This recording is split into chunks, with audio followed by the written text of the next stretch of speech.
Welcome everybody to our latest session of the Empire of the Ghouls. As usual, we're going to do a quick recap of what occurred last session and then get underway with tonight's session. So team, you'll likely recall when we picked up last week, you guys were inside Castle Orzelberg.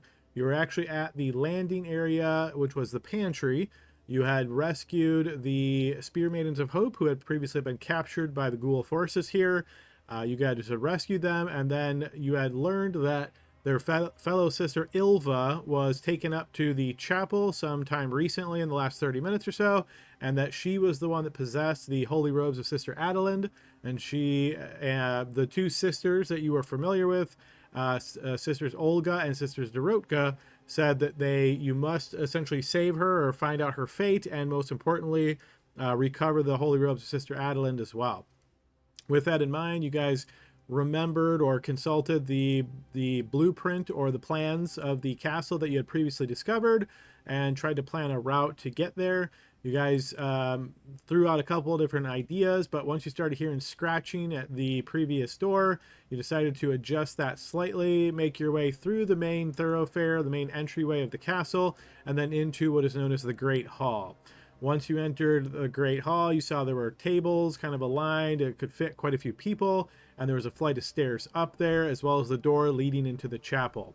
With Glory leading the way, opening the door, the chapel was revealed, where you noticed that the Spear Maiden of Hope was strapped to the altar, and just as the door was opened, as though a scene from a movie, the sister in the red robe slammed down a blade and killed the sister in a sacrificial manner. Also in the room was a ghoul wearing these dark robes, another ghoul dressed in plate armor, or half plate armor perhaps, but with a very wicked looking sword, and then just more of a common looking ghoul. You guys found yourself in combat with these allied forces against you. The ghoul in the dark robes pretty quickly broke out some magic, summoning some tentacles that made your ability to traverse the area a bit difficult and inflicted some damage. Kind of cut the battle into two places, as those of you that were a ways back were not wanting to move through the tentacles. So we had a few folks that were sort of trapped in the previous room and decided to try to find another way around, using those stairs to take to the second level, hoping to go through the offices. Though unfortunately the door to the offices was locked, so it wasn't as easy to get through as perhaps originally anticipated. The other of you guys that were more close to the entryway when the spell first came out kind of pushed on through into the battle proper, into the main chapel area, found yourself fighting these opponents. In addition, some guards started coming down the spiral staircase from the above area and joining the battle once they were called for. The battle was long and arduous for your team, with the heavily armored warrior dealing out some significant damage. In fact, in one turn, he had a critical hit that dealt 40 points of damage on one hit, so that was a little bit scary. The hooded, robed man eventually dropped the first magic that he was concentrating on and summoned a stinking cloud that filled the entire chapel. This made it very difficult for everybody to see and or act, because the fumes of the stinking cloud were pretty potent and could overwhelm folks and make it where there was not much they could do. In addition to your team dealing with the cloud, the human guards here were also dealing with the effects of the cloud. The ghouls, however, were unaffected, as they were immune to poison. You guys continued fighting. The group pretty quickly broke into multiple splinter factions, as we had Glory rushing out the secret door that the dark-robed man fled out of. As that dark-robed ghoul was fleeing, he was calling additional guards to send them your way. So you guys eventually had more guards making their way towards you. So we had Glory sort of on the outside. Eventually, as some guards started pushing into the Great Hall, and you guys were sort of backing up between that and the chapel, we had some folks exiting through the kitchen area to the pantry to try to recover the sisters and push out that way. One of the key moments in the battle was when the woman, the sister on the altar, we saw after a round or so, it seemed as though her body animated and she became a ghoul, very fearsome. She didn't seem immediately hostile towards you guys, sort of like in a rage. She was going to attack whoever was closest. So you sort of got the impression that this ritual that they were trying to do, this conversion magic or whatever it was, maybe didn't go exactly the way they had hoped. However, thinking that she was ability to be saved for this sister, Grim grabbed onto her, kind of pulled her back into the Great Hall. And unfortunately, the other two sisters, Olga and Dorotka, indicated there was no way to save her. She was indeed a full ghoul at that point, and the only thing could really be done would be to destroy her and put her to rest. And so your team did just that, fighting against her. Once she perished, or once she was destroyed, she sort of fell backwards, and this medallion locket around her neck flashed out from underneath her spun weave clothing that was allowed on her as a prisoner. You guys then noticed this locket and had previously been told that the Holy Robes of Sister Adelind was in one such locket as this, a small scrap of the fabrics of the robes, and that is likely what you were looking for. Neva was in the Great Hall at this time and wanting to make sure those robes got to safety, or at least that's what she explained. She moved up, quickly grabbed that locket off of the now dead Sister Ghoul, and said to everybody, I have them, I'm taking them to safety, kind of deal, and started rushing out. Some of you guys were skeptical of her motives there, and eventually we had Glory running to her on the outside.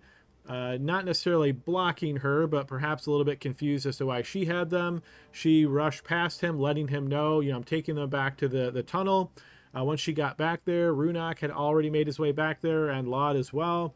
And Runak decided to use a cantrip, Friends, on her to essentially force her to hand over the Holy Robes of Sister Adelind, and failing the effects of that magic, she did just that.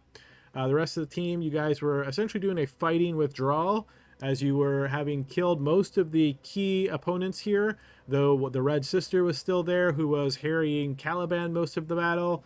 There was still some guardsmen left, but you guys were effectively doing a fighting withdrawal to make your way back to the escape tunnel, and you were able to do so. You got back into the tower that you had come through, got into that escape tunnel, and then made your way through the very short, cramped quarters as you go through the escape tunnel for many feet. It was I think it was 2,000 feet or so, or 2,000 yards even. It was quite a long distance through that escape tunnel, and eventually finding yourself back in the Owlbear Cave, and then made your way out to the fresh air of outside.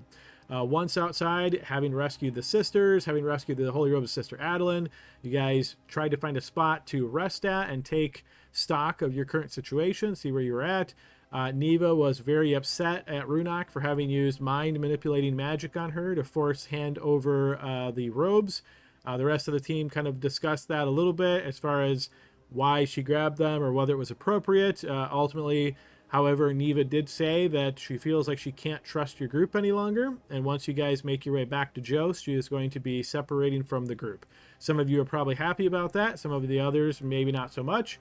But the sisters, of course, are quite happy with your efforts, naming them heroic, as you guys have recovered the Holy Robes of Sister Adelind and their fellow sisters.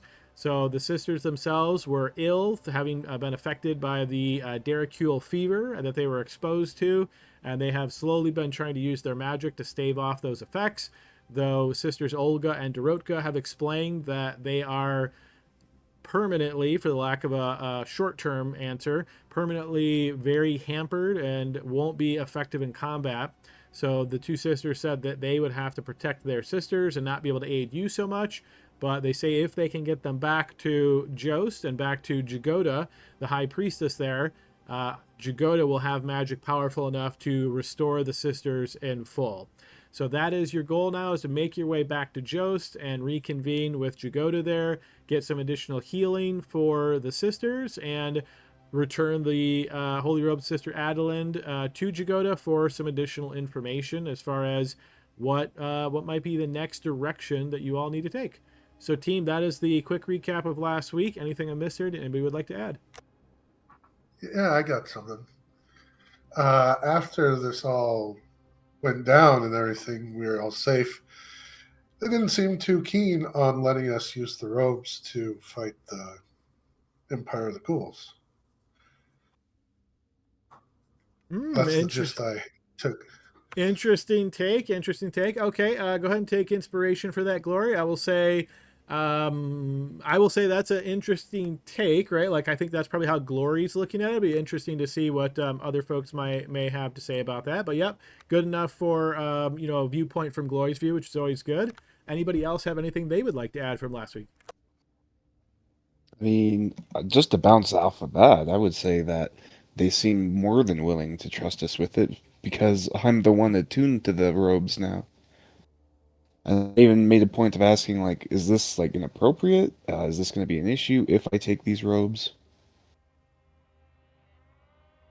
Yes. All right. I'll say go ahead and take inspiration for that as well. Archgale. Yeah, that's more what I would say is kind of what I thought your group viewpoint was. But like I say, it's always good hearing the different viewpoints on that. Anybody else want to add anything?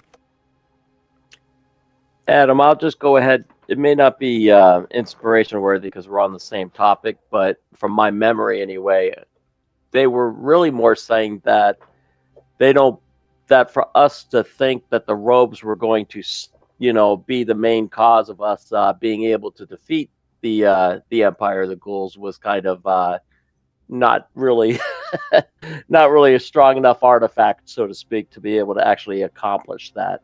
I got the opinion it was more of a, hey, you can use this until we get back to wherever, but don't count on it being able to defeat the forces of evil. All right. Yep. Go ahead and take inspiration as well, Barnaby. So yes, what I will say is the way that topic or subject was broached was somebody floated the idea, well, that now that we have the robes, we'll be able to defeat the Empire, and they were a little bit taken aback by that, saying that the robes are powerful, but they're not. You use them, and the Empire of the Ghouls is wiped away powerful, right? So don't think of them as a nuclear missile, for lack of a better term, right? They're potent. They can definitely do some things quite well, but they're not like a I win button kind of deal. Anybody else? Yeah, I, I'd like to. All right, sorry, let's do one I'd at a like to- time. Sorry, let's do one at a time. I heard Glory speaking up first. Glory, go ahead. I was just to clarify, like I took it as they were looking the castle up and used this to protect their home base or whatever, and Okay. didn't want to risk the robes going off to fight the ghouls. I got you. Okay. Again, very interesting take. We'll have to wait and see once you get back to Jost whether that is true or not. Yeah, who knows what Jagoda will say to this idea. But yep, it's a good thought. Yeah, Brian, good. So just kind of like a recap, really. It seems like they're making super ghouls from the sisters, because remember they said, don't kill the sister, you want to capture them. So they're capturing the sisters to make them into super ghouls. So when we start the session, just to throw it out there, just speak into the universe, we need to ask how many are missing, and we can anticipate maybe that ritual did land properly, and there is just a couple or a few super ghouls out there who are turned spear maidens. Yes, go ahead and take inspiration for that as well. Grim, yeah, so what you definitely notice is that ritual that they were doing, that you guys opened the door and sort of interrupted them just as that was going on. Based on the heavily armored individual's sort of disappointment when he saw the ghoul get up and just be wild like feral, you can see that he was certainly disappointed by that. So what you probably take from that is there's a possibility it would have gone another way. What exactly that way is and how bad that would be for you guys or the forces of good, as it were, hard to say. Well, I like to, Callie, do you have inspiration? I do. I just took it from Glory. All right. Who needs one? I think the entire party has it now, just because of the fact that like two of us get it for free. Sweet. I can Okay, hand out cool. free of them. Yeah. Also, I- one more note that may be somewhat relevant here. Sorry, I'm going is, to interrupt you just real quick as I see Keith's been trying to talk there for a moment. So go ahead, Keith. Oh, no worries. I was just going to add on to that other one is the fact that they specifically wanted the sisters captured alive, and that tripped us up back at the guard castle. And then we found all the sisters in the basement. I actually didn't put all that together, that they are specifically looking for them to reinforce the armies and make super ghouls. That's super good insight. Yep, good connecting the dots there. All right, go ahead, Carl. I was gonna say that. So we actually had a like the spellcaster enemy saw us and escaped. So there is definitely like somebody that was at the castle now that knows what we look like and all of that. So we may need to be kind of more on the like the heightened alert that our likeness could potentially be out there now.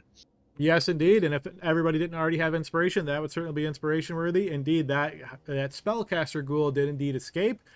You guys may not have saw exactly how he got out of there because you guys are making your way for the escape tunnel. But yes, he certainly saw at least some of you or most of you. And yeah, who knows? Maybe he will show up again. Kelly wants another shot at the red sister because she escaped as well. She did. Yes, she was very defensive there, holding your efforts off. All right, guys. Well, if there's nothing else to add to our recap, well, let's go ahead and get you guys back in session. So, as a reminder, Barnaby, you have something to add? Yeah, not really necessarily. I didn't want to mention it during the technical recap part, but somebody did give temp HP. So just remember, folks, if anyone did, I see it on mine. I remember somebody gave that. And also, Adam, one thing I've noticed since you let us have a long rest, I went ahead and changed, my paladin spell for the just a normal long rest. And I noticed the character sheets are basically they're not acknowledging. They're saying that I'm over my paladin spells, but I confirmed everything. So just to let you know in case anyone else is dealing with that as well. Okay, interesting. Yeah, I'm not sure if I've seen that on the new sheet yet. I will try to take a look in the background as we're moving forward. Yeah, I think what's happening, but I don't know for a fact, is that it's counting the spells that you gain. And I've confirmed in the handbook and everything that it says that any extra spells you gain do not count towards your paladin level or whatever level. I'm just wondering if maybe the math is the same, so just let you know what I think could be going on. And also the complicating factor is you're a multi-class, so it might be getting confused between your warlock slots versus your paladin slots too. So I see what it says. It says show prepared only 7 out of 5. So yeah, as long as you know it's right, obviously I trust you. You check the book, you know what it is. Yeah. So just want to let you know in case, because I did add another spell to my arsenal just for the long rest, but I haven't leveled up, right? So if I cast another spell that you haven't seen me cast or whatever, I don't, that way there, just so you know what's going on. Fair enough. Yep. All right, folks. Well, I've got you guys back over on the overland map. So as a reminder, you're just a little bit outside of Orzelburg Castle here, which I think you guys know what the icon is, but let me go ahead and reveal that one. So that is Orzelburg Castle. The yellow line represents the way that you came originally from the Stone Galleries over to Jost and then Jost down to Orzelburg. And you guys were deciding how to get back. I think after some encouragement from the sisters to stick to the less civilized lands and kind of go rough it over wilder lands, that you guys were on that plan. But feel free to let me know if I've got that wrong or if anybody's had a change of heart. Now that checks with me. Yep. Yeah, Yep. We wanted to stay away from roads and focus on. We thought we were, going to have much more trouble anywhere there's population, so we're going to try to overland it. All right, fair enough. So you guys have some what you might call long travel that is somewhat boring in front of you. You're moving through dangerous areas. There's, of course, always a little bit of a risk, but what I will say is you've got this estimated to be a multi-day trip, perhaps 5 days or so. But again, that's simply an estimate based on, what the sisters are putting together and what you yourselves know from your trip down here. It might be that long, it might be a little bit longer, a little bit less, hard to say. But we will go ahead and assume you guys have traveled for 1 full day so far. So you're moving away from Orzelburg Castle. I imagine you're kind of doing a bit of a going to the west there on the map, past the ruins of Jarosburg that you previously were at, and kind of making your way northwest-ish and kind of going over a little bit more rough hills. You guys at night are breaking out your tents and sleeping, posting watches. Again, you have several companions with you now, like 7 of them, I believe, in total, with the Spear Maidens of Hope that you rescued, the 4 of them, the 2 sisters, Olga and Dorotka, that you're already familiar with, Neva as well. So 7 of them, 7 of you guys. So 14 people in a group. Obviously, you're making a bit of noise as you're moving through. You're trying to stick to the wildlands as best you can to not be detected. What I'm going to ask for is somebody to take a survival check here. And obviously, if two of you have that, you can do it at advantage. But basically, just looking for how well you are sticking to sort of the more wild areas and not getting caught up or being spotted by any of the locals. I think Gloria takes the lead, and I'll help. Okay.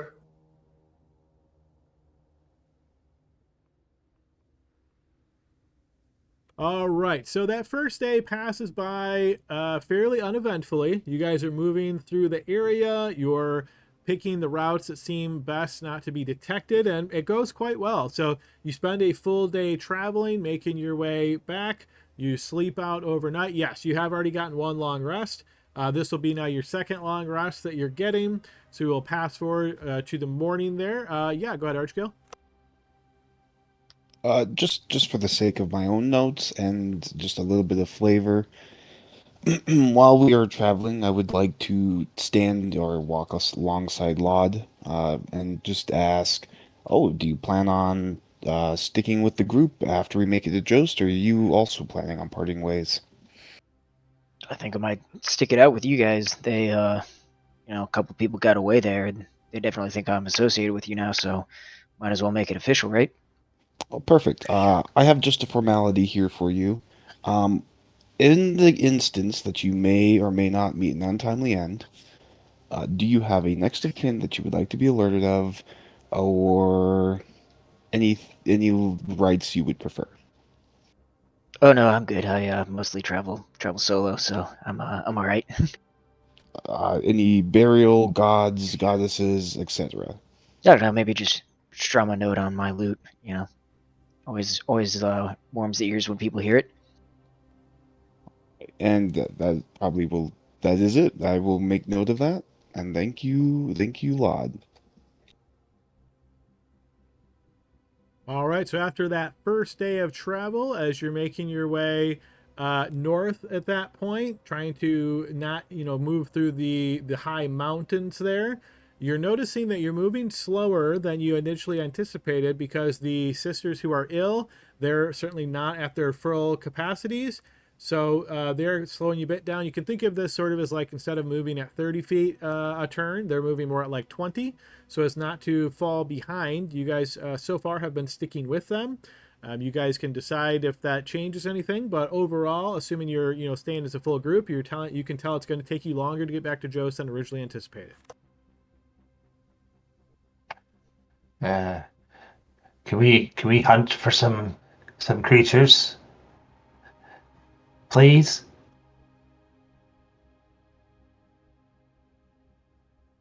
What kind of creatures? Creatures with meat on them. I know we're friends now, and I could cast, a spell, but I don't feel right in bringing an animal. I'm sorry. You got to do what you got to do, but I just don't want to bring them to you. I'm sorry. They don't need to be alive. It's just hunting. Yeah, I just could call them and say, "Hi, dear. Hi, Elle. Come here," and I don't feel like doing that. I'm sorry. Well, what if you were hungry? Would you do it? Or yourself? Oh yeah. Well, he's the same as you in this group. He's hungry. I'm hungry too. What if I want a piece of meat? Oh, hunting's okay. I just don't want to call them and go, "Hello, little bunny rabbit. I want to feed you." I understand what you're saying. Go ahead and give me a persuasion check. I understand what you're saying as well. That's fine. I'm just not a very good hunter. So if any of you are and you could help me out, that would be amazing. Well, Gloria and I are pretty good survival people. It's gonna take time. Yeah, Barnaby just doesn't want to do like speak to animals. He thinks that's cheating. So Put a salt Are lick in the the middle of the woods and a deer stand and get it done. are the sisters stabilized? Are they deteriorating, or do we have time? So you can think of them as stable as far as they're not getting worse. The sisters themselves, and then sisters Roka and Olga, are kind of round robining their magic to make sure the sisters don't get worse than they are currently. But their overall health cannot get any better until more powerful magic can be administered. On the topic of food, we have lots of rations for ourselves, but if we're having to feed them, that'll definitely strain the food situation. I actually mildly have a solution to that. I took the spell Create Food and Water.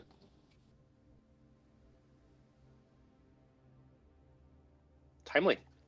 Which The meat might help them. unfortunately I cannot create meat, so I cannot help you. Hey, Barnaby, look, we all need some meat. Why don't you bring a deer over here so we could have some lunch? We all could use some fresh meat. It's a survival point at this point. We need to get out of here. The quicker we can get an animal called closer, the better it's gonna be. I'm pretty sure Grim, Glory, myself, we could maybe drop back from the group or lead ahead from the group, try to hunt while hiking. Why don't we just take an hour or two and let some folks go hunting? Grim's mind is completely locked down. Like, what the heck? Like, call him over here, Barnaby. And I'm actually almost losing his temper a little bit. All Well, right, I gave you an option to roll a persuasion check, and you didn't roll it, so you know. Oh, I'll give it persuasion. if somebody's wanting to go hunting, feel free to throw a survival check to represent your efforts.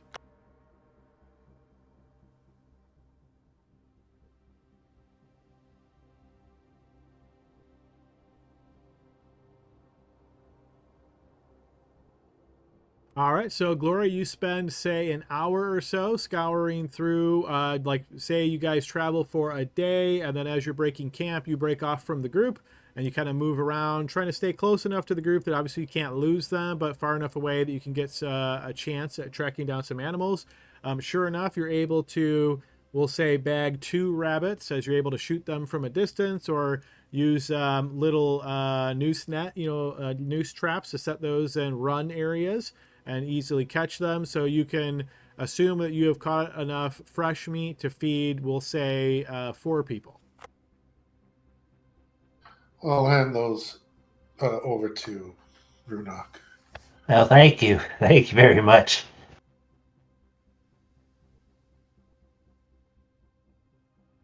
All right, so that's essentially how your travel is going.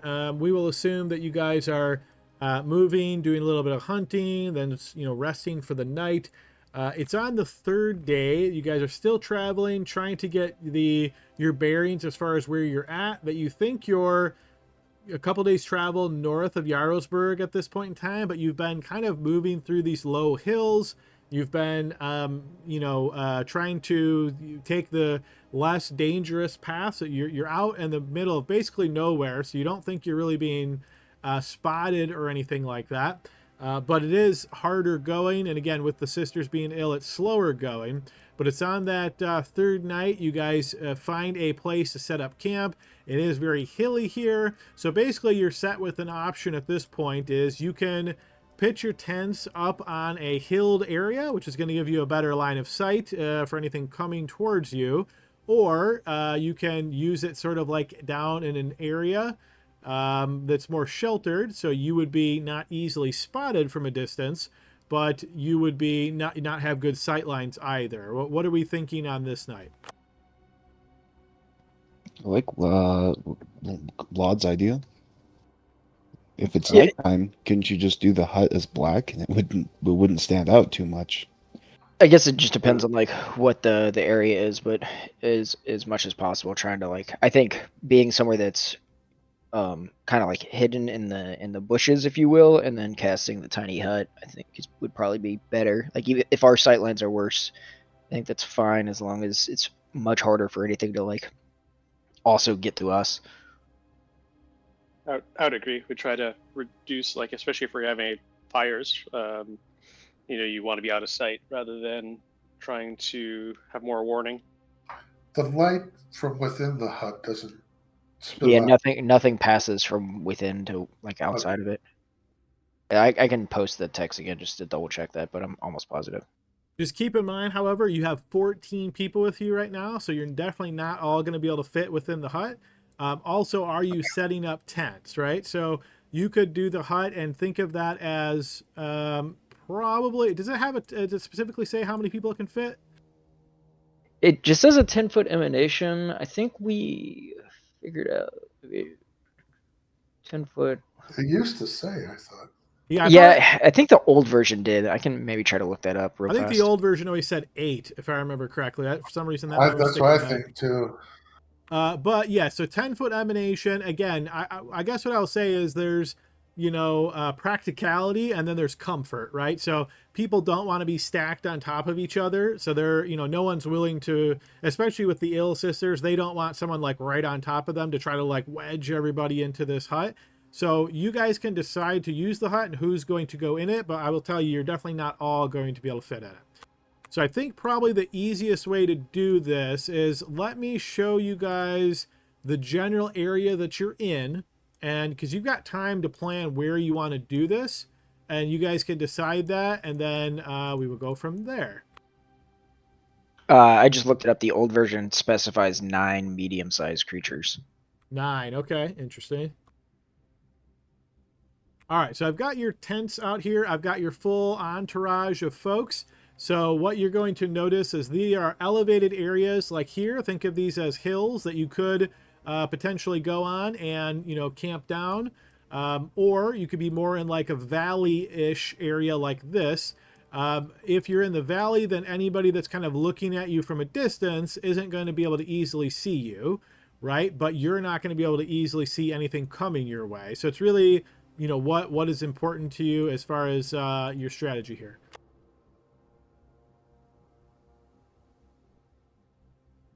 I think we want to remain more hidden.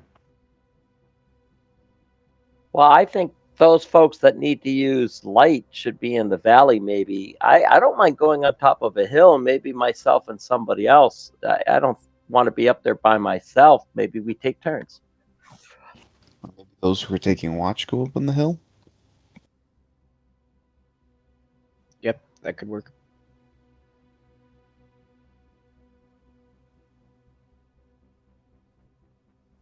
Maybe no tents up on the hill either. You just sleep in a sleeping bag. Or just rotate on your watch, right? One party comes down, the next group goes up to keep out lookout. Yeah, that would work.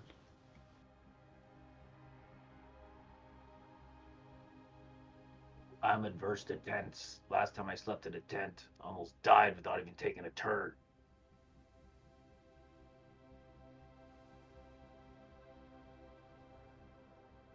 Orc sleep ground. All right, trying to do a rough drawing of the hut here just to give you guys, so it's approximately like that, a little bit smaller. So I'm going to try to fit that to your measurement. So about that. Let me do it that way so you guys can see through it. Okay, so that is the hut area. So yeah, it looks like, I would say 9 people can comfortably fit in there. That's reasonable. If you want to be in the hut, just make sure you're in that area of the purple ring. If you're not in the hut, then, stay out of it completely. If you're setting up a tent, I just threw multiple tents down here thinking you guys are going to use more, but obviously we can just remove tents that aren't going to be used.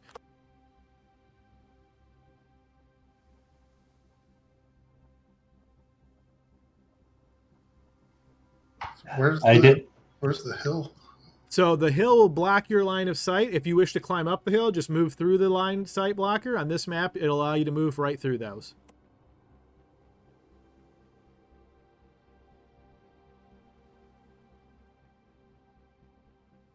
I don't really sleep, per se. I'm sort of aware of what's happening. So. Oh, one of those trance creatures. You could say that. It kind of looks like I'm dead.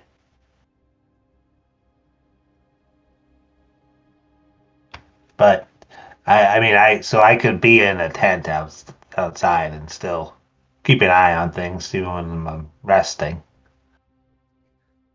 Caliban would probably defer a little bit to Neva. Not sure how tensions are, if things have eased a bit or not. It does not seem so here, Caliban. She doesn't want to be stacked inside the hut with everybody. Yeah, I kind of figured he'll stay in a tent with her when he's not on watch. All right, so I'm going to try to put these tents in more like reasonable areas. So I'll assume this is the one she'll be in. The sisters will take a tent as well. So I'm just going to kind of set these up, what makes sense to me. If you guys say, oh, no, strategically we don't like that, then, we can move one. But just to try to get this in a reasonable disposition here. Hey, Adam, and can you confirm which way the openings are also? I think that came up before. Yes, so the tent openings are on the side. So you'll see, let me make sure I'm on the right layer here. You'll see them on either side of the tent. So for example, on this one, this would be a side and this would be a side. So you can't move this way out of the tent, only from the openings on the sides. All right, so we've got 4 tents put down. That's going to take care of all of the sisters and Neva and Caliban. And then it looks like the rest of you are intending to either be in the hut or not. So I'm going to remove these extra tents. All right, so quick check. Is everybody where they want to be? Well, during my watch, I'm going to be up on a hill. So Yeah, I'm where I want to be when I'm on my watch, but I'll probably go into the tiny hut when I'm off watch. Yeah, and I'll swap with Glory. So if I go on watch, I'll go up the hill.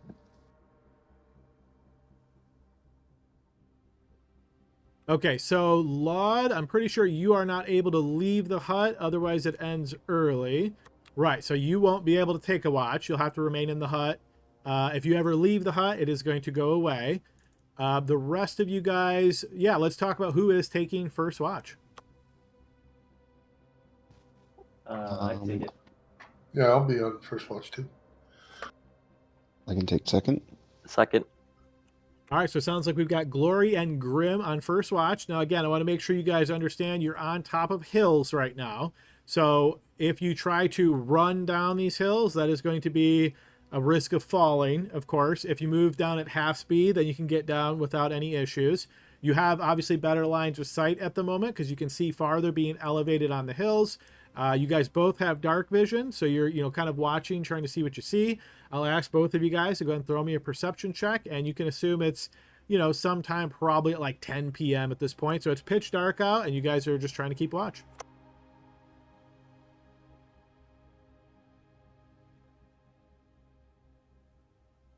All right, so the first hour of the watch, or first 2 hours, assume you guys are doing 2 hours per watch, passes by uneventfully so. Closer to midnight at this point. You're starting to get pretty tired yourselves, knowing you need those solid 6 hours to get your long rest. Who are you going to wake up? I wake up Barnaby and Archie. Yeah.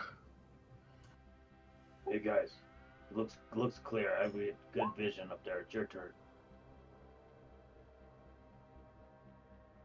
Which hill has the best vantage point? I don't know, but I'm going back up because I'm sleeping up here. The tall one is good line of sight.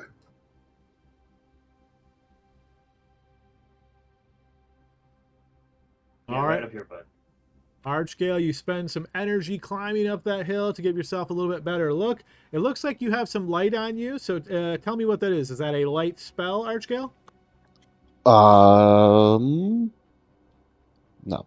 I realize I probably had it on from last game. Although with it off, yeah. Well, I can't see. Do I probably need it on to see, huh? Yep, so just to clarify, you're standing on top of a hill with a big beacon of light? Yeah, I'm gonna go ahead and not have light on. That's so fun. All right, so you climb Adam. up. You climb up this hill as best you can. It is pitch dark out for you, so with no light, you can't really see much. You're relying mostly on your ability to hear something approaching. And then Grim, you're just sleeping like under the stars here. Yeah, bad mood. And again, I'm assuming to sleep comfortably, you're stripping your armor off, you're laying down. Same with the rest of you guys that are in the hut. Your armor's off. You're trying to get a good quality sleep here. Yeah, easy kill. I mean, I don't sleep. Runak doesn't sleep. He just goes dormant. Okay, yep. So no worries for you then. You kind of are just like placid, not moving, and just like almost like a corpse as you sit there for a bit. Yeah, and I would assume that with studded leather armor, I've got to take that off, right? If so, I would. Yeah, generally speaking, any kind of armor that you wear, you have to take off to get a good quality sleep. There was rules in the old Xanathar's book about it, but I just usually assume you're taking them off. If you're not, then I'll quickly hand wave some rules up. Okay, yeah, I'll take it off. I think that would be reasonable, especially inside the hut. All right, I'm doing a quick check of light. So it looks like you are also emanating light, Laud. Are you keeping some kind of light on constantly? I probably wouldn't because we're trying to sleep in here. But I guess yeah, I think it would be reasonable that you would turn the light off to sleep. So yeah, I'd probably turn it off. All right, so it is essentially pitch black out. Those of you that have dark vision, you're relying on your dark vision. As a reminder, with no sources of light at all, you are making perception checks that rely on vision at disadvantage. So you are very well hidden, you could say at this point, because something would have to, stumble upon you and see you. Other things that use dark vision, they're also making checks at disadvantage against you. So that's something to keep in mind. During the next 2 hours of watch, it looks like we've got Archgale and we've got Barnaby on watch. I'm going to ask perception checks from the two of you. And you said that would be with disadvantage because I cannot see. It's going to be correct. That's for anything that relies on your vision. If there's something that you can hear, then that's just a normal check. Okay, silly question. How do I make that roll? I see my perception here. Do I need to click it or? Usually, Oh wait, usually on I'm the being sheet. silly. I'm being silly. Sorry. All right, so as you are on watch there, you're on the hill. You can't see anything, Archgale, but you certainly hear the sounds of movement. It's hard to pick up exactly what it is, but it sounds sort of like your companions that wear heavy armor. You've heard them as they move next to you. There's kind of like this clink clank of metal on metal kind of deal, and that is what you're hearing a distance away from you to your southeast. Okay. I am. How I mean, if I quarter my movement even just to carefully get down without seeing, would that be doable? You can try. Just keep in mind you're climbing down a hill and with not able to see, right? So there's always a chance that something catastrophic happens with that. That's probably gotta be an athletics. I'm not very good at that. Okay. Shoot. Yeah, I'm gonna go for it. I'm gonna try to slowly, carefully, in the dark, climb down a hill. All right, I'm gonna ask for 2 checks here, Archgale. First, go ahead and throw me a stealth check as you're trying to quietly climb down. Because you can't see, I'm gonna call this as a disadvantage. And then separately, I'm gonna ask for an athletics check, and this is to not break your neck as you climb down the side of the hill and pledge black. Okay. Stealth? Okay, so you start making your way down, and as you do, almost immediately, you're hitting into pebbles of rocks. You're almost falling, so you're trying to grab onto the side, and you can hear rocks cascading down. And then go ahead and give me that athletics check. And is that with disadvantage or normal? This will be at disadvantage because you can't see. Okay, so with a 7, you are going to slide off of the side. Luckily, this is not a really far fall. I'm going to put you here. You essentially slide down, hit into the ground. You're going to take some minimal damage. You're going to take maximum damage on that die, so 6 points of damage as you come sliding down off the side. All right, now you guys mentioned this temp HP. This came from Laud, and that's just a set value all the time, right, Laud? So we don't need to re-roll that? Yeah, it's my level plus my modifier, my charisma modifier. So it's always 10. At least right now, if I will. Yep, Mine, makes sense. Mine, I do need to re-roll, so I could. If we're assuming I haven't done that yet, it would be 0. I'm not sure. Typically, he does it first thing in the morning. And does it last only 8 hours? Yeah, it's a good question. So 10 double page check. speed, 10 page speed, right? It depends. Sometimes it will say, if it doesn't say it lasts until a long rest. So you would, yeah. So this doesn't say, so you just have it until you complete a long rest. Your long rest isn't completed yet. So whatever you rolled yesterday, if you didn't roll yesterday, just go ahead and roll it now and update your temp HP to whatever you roll. Can I interrupt real quick? Aloud, what are you saying? That you give us temp HP now every day or something? Yeah, so it's this inspiring leader feat. So basically, whenever we finish a short or long rest, I can just inspire everybody, and it's 10 temp HP. Okay, and it lasts until we finish the next long rest, so we should have it.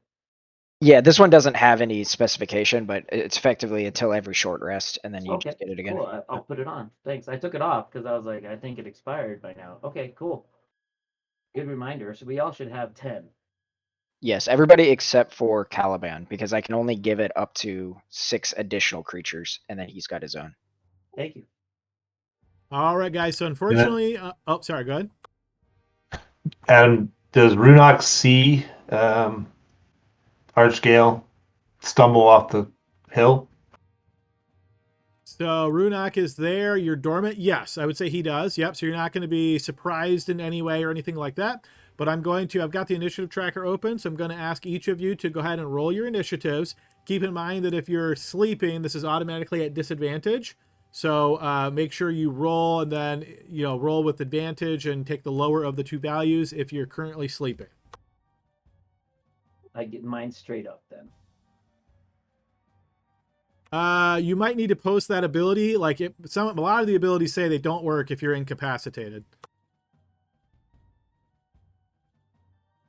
Let me double check.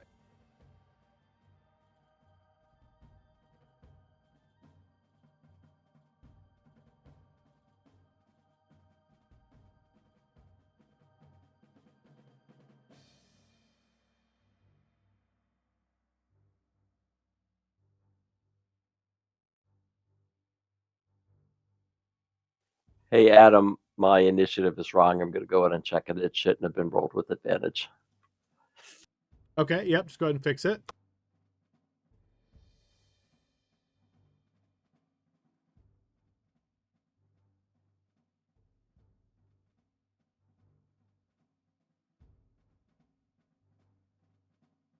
Okay. Wrong one. No, that looks all right. You have advantage on initiative rolls and strength athletic checks. Yeah, so we'll assume like they've kind of made PCs like pseudo magical at this point to all the crazy stuff they can do. So we'll assume like even when you're sleeping, somehow you're partially conscious and still paying attention. I'm not sure exactly how. I'll let you decide how that works, but yeah, that works. All right, so let me do a quick double check, make sure we've got everybody. All right, I'm seeing 7 of you guys. Okay, and then the only person right now that has the alert feat is Archgale. Is that right? So Archgale, you are conscious, so you can decide, but I'm gonna ad hoc say you can't. Well, I guess it doesn't really matter because if you give it to someone that's sleeping, nothing's gonna happen anyway. So sure, who would you like to offer it to? If anyone, because of course you don't have to. I would like to offer it to Laud. Yes. All right, so Laud is currently sleeping, and you're saying you do want to switch initiatives with him? Yes. Okay, so because that would give me 16 and him 11, right? Yeah, it'd make you go first. Well, yeah, first out of all of us. Oh, I see. So you're trying to boost your initiative. Okay, let me just read the text of alert real quick.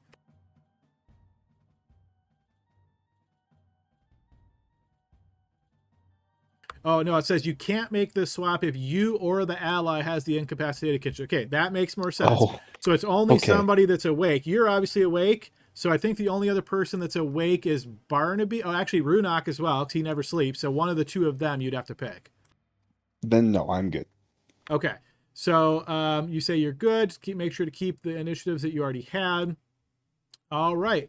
So, yeah, go ahead, Barnaby. Hey, question for you. So since I did roll pretty poorly in regards to my initial perception, but afterwards, since our buddy Archgale went ahead and did the falling and stuff, could I get another perception check to see if I hear that, or is that part of the same roll? I'm going to say you certainly heard him falling. You just don't know what that means at this point. So once it's your turn, or once something happens that you see, of course, you'll get informed, right? But you don't really know what's going on right now, other than you look and you see him kind of scampering and falling down the side of the rock face. Fair enough. Okay, so with that in mind, we have some movement. So Archgale, you kind of hit the ground here, and you're going to hear some quick movement now rushing up from that location you previously heard the sound.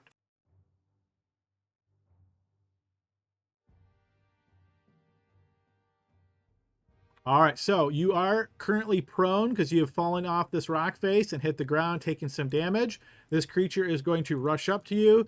You can't even see this creature, but you smell this awful odor next to you, and you recognize the odor of death. And it is going to lash out at you. These attacks will be at advantage because you can't see it and you're prone.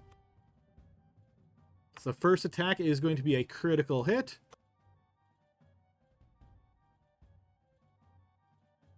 All right, and the primary damage for this is actually piercing, so it's going to be a piercing crit. All right, so this is a true crit. So that is going to be 18 points of damage as you feel these teeth just chunk into your arm and tear away bits of your flesh, Archgale. It is going to then try to bite again.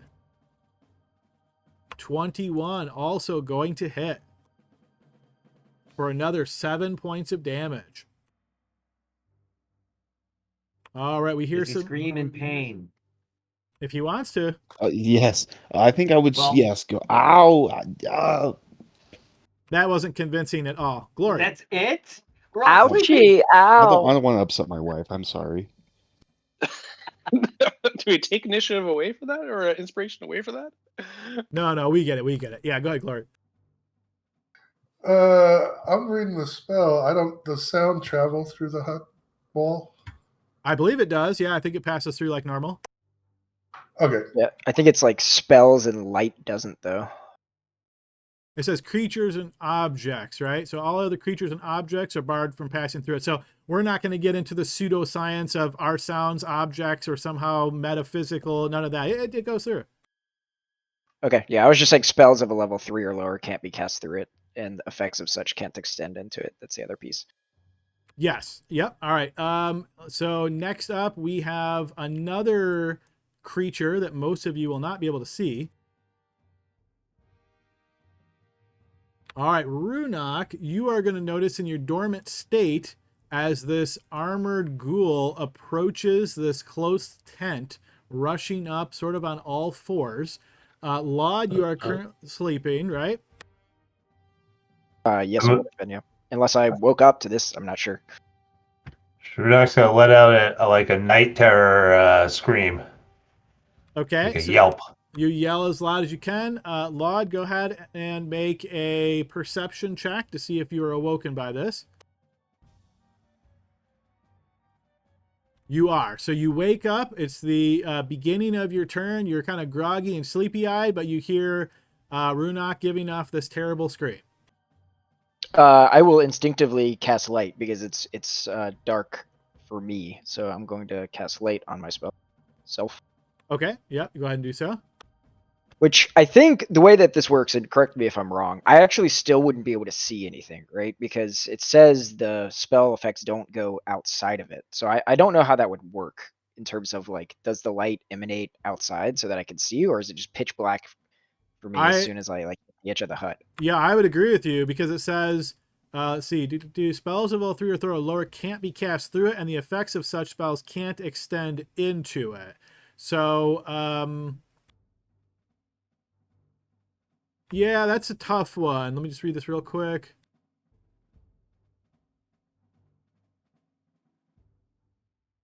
Yeah, spells of level 3 and lower can't be cast through it, and the effects of such spells can't extend into it.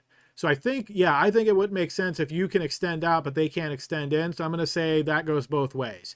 So you cast light, it lights up inside. You can see inside the dome, but you can't see outside the dome. Okay. Can So- I use? I don't know if it would be an action or an object interaction.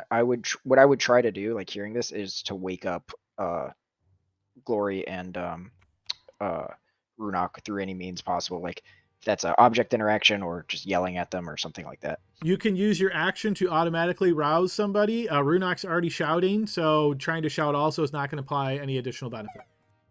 Okay, and light was an action to cast anyway, so I think that's pretty much the only thing that I can do here. Other than if Runok's already awake, I'm gonna give a bonus action. We'll do Bardic Inspiration on him. All right, and how is that done? Is that through music or shouting, singing? What are you doing? Yeah, I guess I'll take out the lute and start playing it. Go get him! All right, so you wake Okay. up all groggy, grab your lute on the side real quick and strum off a quick tune and say that. Again, your light is very limited, so I went ahead and limited that on your token to what you can actually see. All right, before Archgale's turn, we've got some additional movement.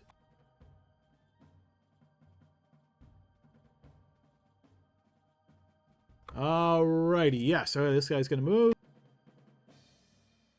Oh, he can just get to you, Archgale, so he's going to make his way up. He's going to step next to you. You're hearing the sound of that metal much louder now. It gets louder and louder as it's charging up towards you. As it does so, you are going to be attacked once again. So this is going to be teeth gnashing down at you. Again, at advantage. 17 against your AC of 19, so that is not going to hit. You feel these jaws kind of slam into your armor, and then the creature is going to attack with its claws against you. 19, that is going to hit. That is going to deal 23 points of damage as those claws tear into you, Archgale. And I'm also going to need a Constitution saving throw. I don't know if that matters because I'm dropped. It will still matter unless you totally die, but for now, let's assume you didn't. Okay, is that for a paralyze, I assume? I can't tell you. Okay, hold on. Well, let me check something really quickly, because I think the robes of Adeline might give me help with this.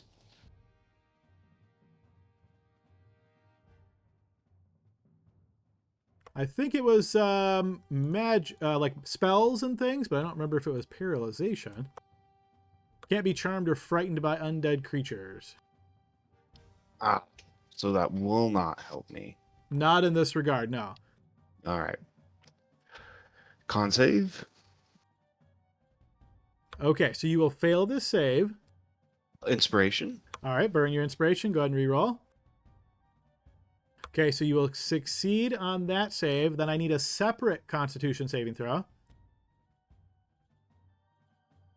You will succeed on that one as well. So the claws tear into you. You lose consciousness, but are otherwise just on the ground. So let's see. We got one other turn.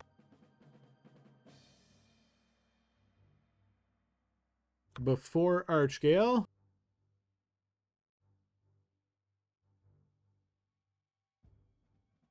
All right, Archgale, start of your turn. You're at 0 HP. Please set yourself to GM and roll me a death save. Sure. Really quickly, is that just /GM? You can do Whisper GM on your character sheet. It's one of the options up on the top. Yeah. I see that. Awesome. Thank you. And then roll. Okay. All right. And we, of course, I am so sorry. I mean, it swapped over. It's not letting. Okay. It is not staying. So we'll There you keep go. that roll. We'll keep that roll since you already rolled it. But yes, the Whisper is what it has. Go ahead and just roll anything now, not a death save, just to confirm it's going to GM. Just Yep. rolling something random. So Okay. that's how it should look in the future. So we'll keep that roll. We'll say those of you nearby, you can tell he's bleeding out pretty hard. But so that is your turn. And then we move to the next turn, which is a few turns before Glory.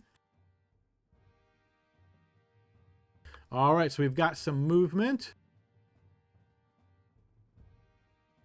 All right, Barnaby, you hear the sound of scrambling up the side of the hill.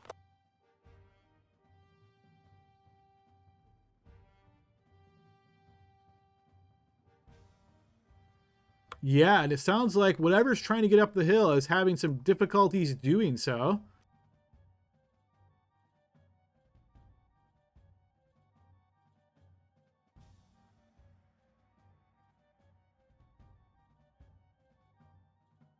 Okay, next up, Glory. Let's see if you're awake. Go ahead and throw a perception check here.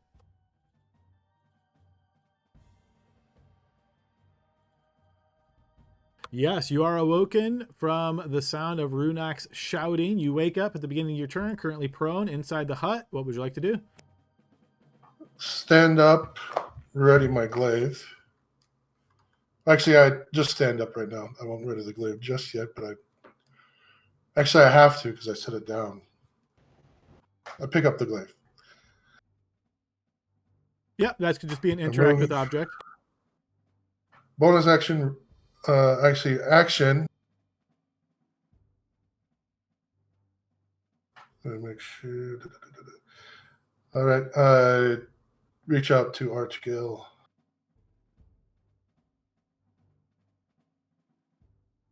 All right. Heal him for 9. Bonus action, rage. All right, so some healing energy rushes through Archgale. Archgale, go ahead and set your HP up to 9 and take 1 level of exhaustion. Caliban, start of your turn, perception check, see if you're awake.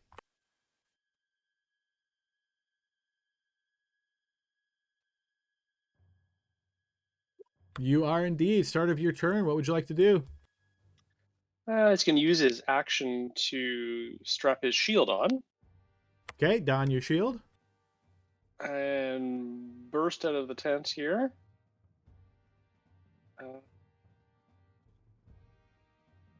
Ghouls. Ghouls.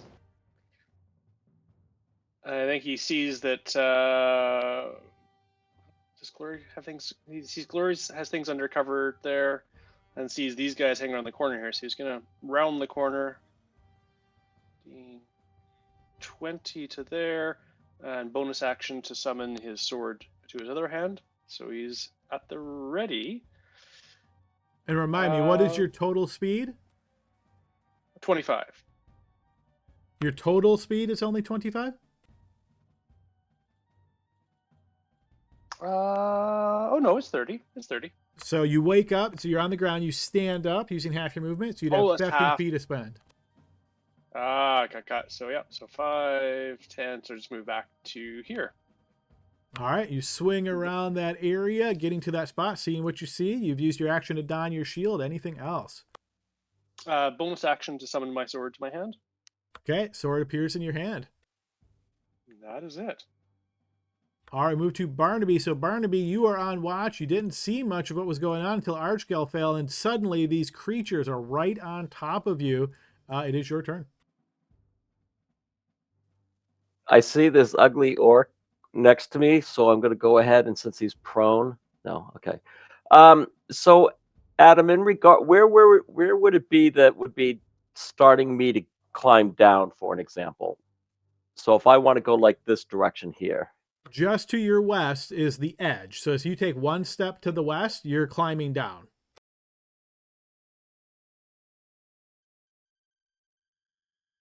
Okay, so I'm going to come over here. Is there any way I can interact with the object, like smack him against the head or something as an interact with that object, or would that be like an action? If you want to wake him up without any chance of failure, then you have to use an action. You can just shout something that doesn't require anything, and he still has to make a check to wake up.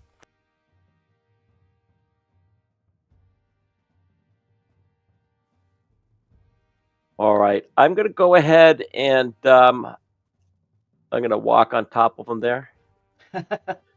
And if I go down here, is that where I start going downwards? I just want to kind of... You're still elevated for the moment. If you take 1 space west or south, then you're climbing down. All right, so I'm going to go ahead and yell, to arms, to arms! There's undead in the camp! And for my action, I am going to go ahead and, part of me just wants to wake him up. But for my action, I'm going to go ahead and cast a cantrip. I'm going to go ahead and I'm going to cast Blade Ward on myself for my action, and I'm going to guard here while Grim, because I see Grim is still down prone. So, All right, you cast Blade Word. Go ahead and post that. Anything else on your turn, Barnaby? and that'll end my turn there. All right, we move to Grim's turn. Perception check. Wake Yep, up. to see if you're awake, yes. You are indeed awoken from either getting kicked in the face by Barnaby or Runak shouting, your choice, but you are awake. Oh, nice one. I'm dead! Complete panic, screaming, stand up from prone. Grab my shield. I'm not going to don it. I'm grabbing it. And I'm going to leave my armor up there. If I go down here, I take an athletics check, right? You're climbing downward, so if you're moving at difficult terrain distance, you don't have to take, you can see, so this is just like difficult terrain. If you want to move at full speed, then athletics check. Okay, no, that's fine. So that's 15, 25. Now remember, you were prone Okay. at the start of your turn, so you stood up. You'd only have 15 feet of movement. Yeah, so this is 25 feet then, right? Yes, total, correct, yep. Yeah, okay.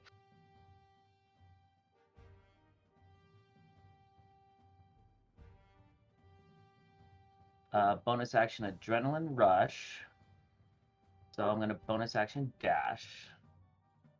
So this is now 30 because that's not difficult terrain there. Correct. All right. 30.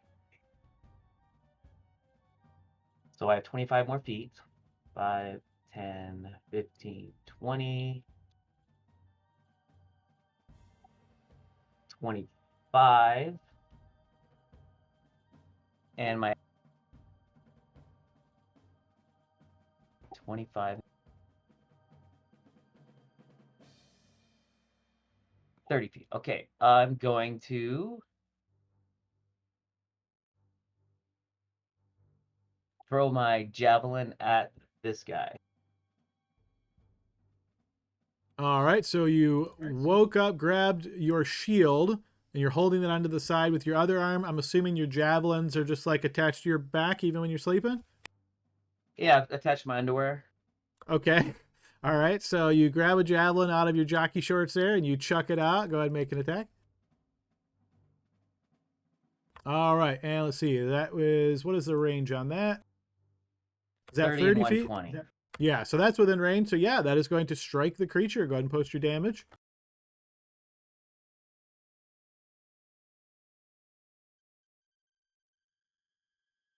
All right, so the javelin sails through the air, strikes in, penetrating through his armor, and you'll see he kind of turns and looks your way.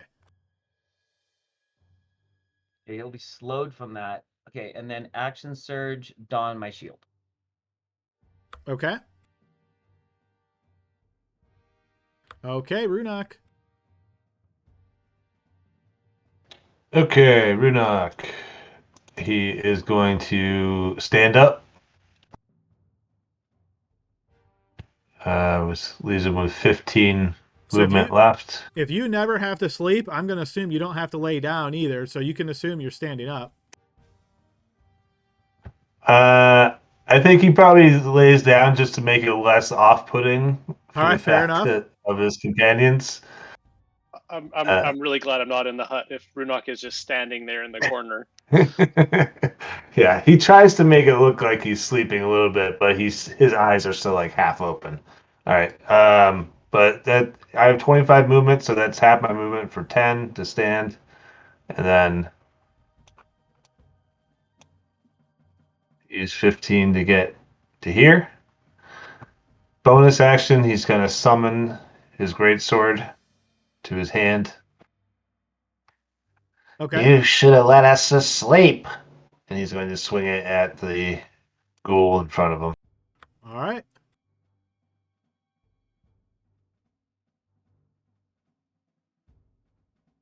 18. Yes, that will connect. Greatsword slashes down, wounding the ghoul. Okay, that's the end of my turn. You don't get double attack. All right, before the end of the round,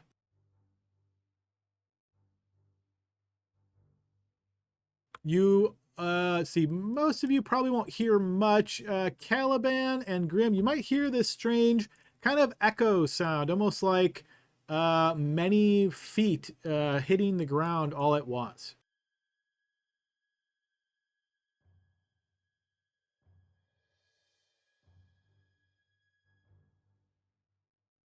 All right, and from there we are going to hear the sound of incantations as suddenly dropping in the area is a familiar, very large cloud of noxious gas.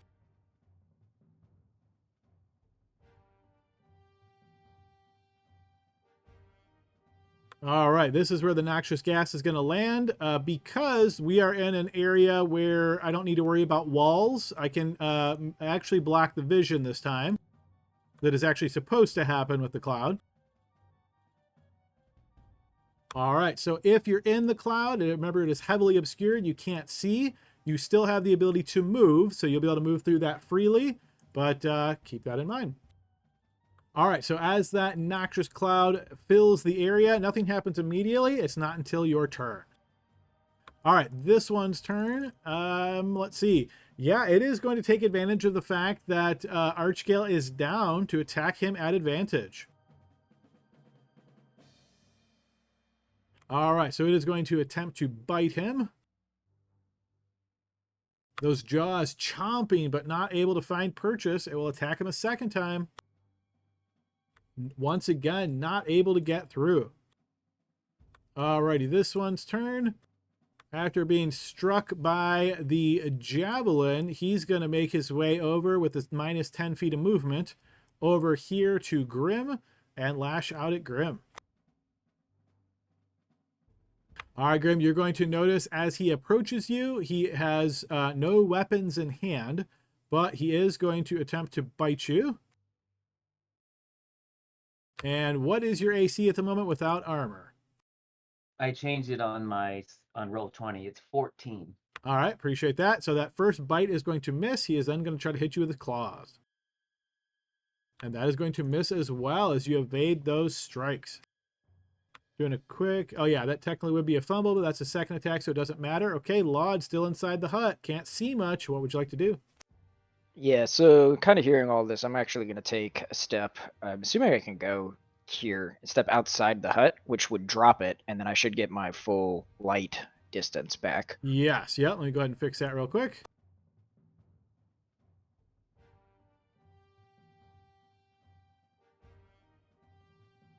All right, your light does indeed spring fully into existence as you're outside of the hut.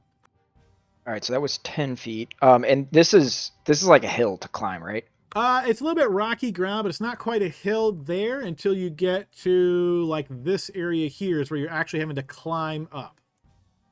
Okay, so I can take another step to, let's say, like here. Okay, that Yep. didn't really do much for me. Okay, so I am going to test slow, and I will hit the 3 creatures here that I can see or attempt to at least. They should be able to all fit within a 40-foot cube. Yep, pretty easily. Go ahead and post that. I think that's wisdom save, right? Yes, it's a Wisdom DC save. 16 wisdom saving throw. All right, here comes those saves.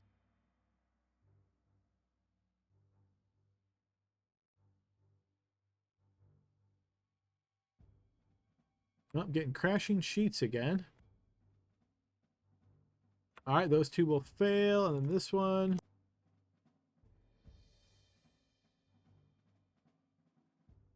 All right, that one will succeed. The other 2 will fail. Okay, and then I am going to... I guess I can't cast another spell, so... That'll be it. That'll be my turn.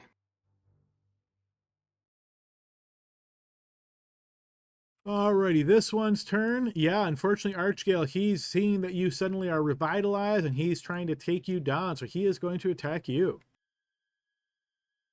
So he is going to attempt to bite you first. Attack is at advantage.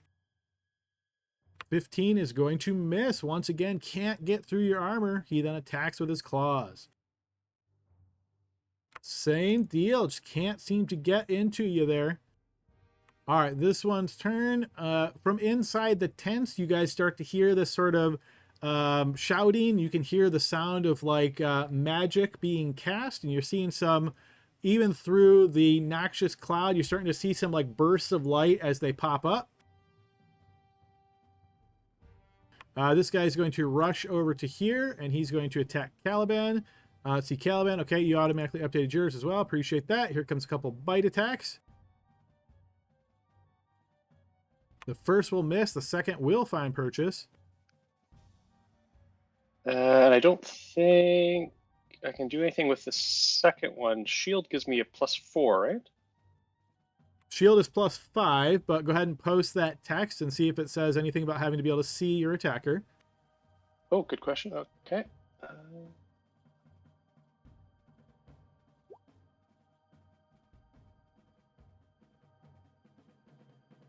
Yeah, it doesn't say so. So, sure, you could cast Shield to counter that attack if you wish. I would like to, yeah. All right, you cast Shield, springs into existence, and that bite just slams into the shield and is not connecting. Okay, we move to Archgale. All right. Channel Divinity turn undead. Okay, you're currently Let me prone. find Are that. you doing that from the ground? Oh, yep. Thank you. No, I'm gonna stand up from prone, half my movement, All right. and then Channel Divinity turn undead. All right, you channel Divinity turn undead. As you do so, you're going to notice a counter effect from the two non-common ghouls. Basically, you're noticing that their presence is acting as a damper on your effect. So they get to make, all three of them get to make their saving throws at advantage. Okay, and also, I don't know if you saw my message, but I'm also having the same issue. I think there is something wrong with the sheets, and I tried to reload, and it's giving me heck. Okay, yeah, I can do a quick double check. Because I'm trying to toggle that I use this spell, and I click the button, and then it keeps coming back, and I say, no, I used that, and it keeps coming back. Okay, so your DC for this is, what is that, 15 or 16? 16. Okay, so the first two will be affected. However, the third one will not. Okay, and with that, they will be seared.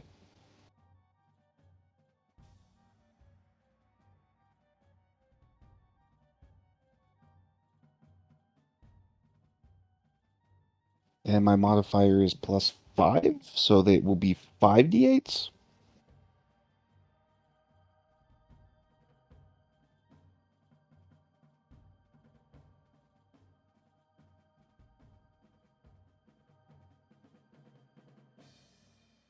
All right, so no Dang. save against that. They will both take 30 points of damage. That will cause the common one to essentially be incinerated. That is destroyed before you. The other one is wounded by that. So I'm looking at your sheet here, Archgale. I don't see that you have the effects for exhaustion built in. I was expecting to see those in the combat section. Did you already plug those in at one point? I have it enabled under the conditions tab, which it's showing on my end that it's there. But I'm noticing that when I tick boxes, they just reappear. Like there's like almost like a delay of some kind. Like when I toggled Whisper to GM, it kept switching back to public, like every single time. And then when I tried toggling Channel Divinity, it kept coming back. It kept coming back. Or when I switched my condition, it would not set the condition. Okay, yeah, I'm not sure. Let's try to play with it as is, and we'll see. I can look into it more later, but yeah, unfortunately, I don't have any advice at this point. Oh, yeah, no worries. In that case, I'm gonna do a healing word on myself, level 3. Okay.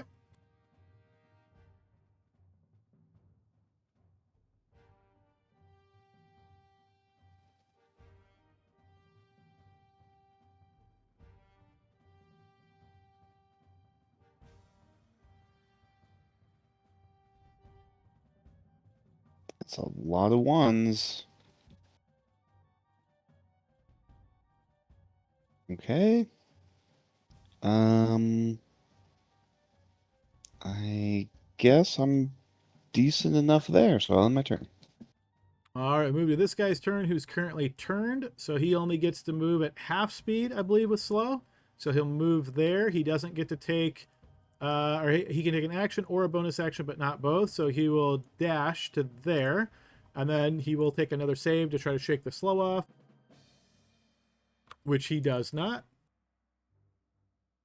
All right, we'll move to this one's turn. He's going to make his way over to here, and he is going to attack Caliban. Critically hitting Caliban. All right, maximum damage, and then roll the damage and add them together. So I'm going to post this once, determine the max, and add those together. Oh, clicked it. It didn't respond. I'm going to click it again. All right, it is not responding in the text anymore. Let me post this directly from the sheet.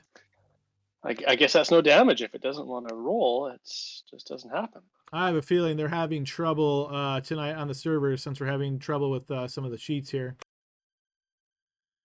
All right, so maximum damage is going to be 12 plus 3 and 1 for 16 points of damage to you, Caliban. That was the first attack. Here comes the second attack. I'm sorry, which of those were necrotic? I have a resistance to necrotic. What was the? So the I only total did 3 and 1. So the total necrotic damage would have been 7. So you'd take 3 necrotic and 11 piercing. 14. Got. Okay. All right, here comes the second attack. And that is not going to connect. All right, move to Glory's turn. All right, I'm going to move.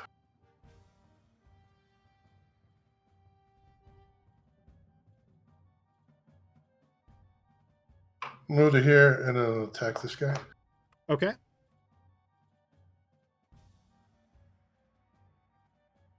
$25. Yeah, that'll certainly hit.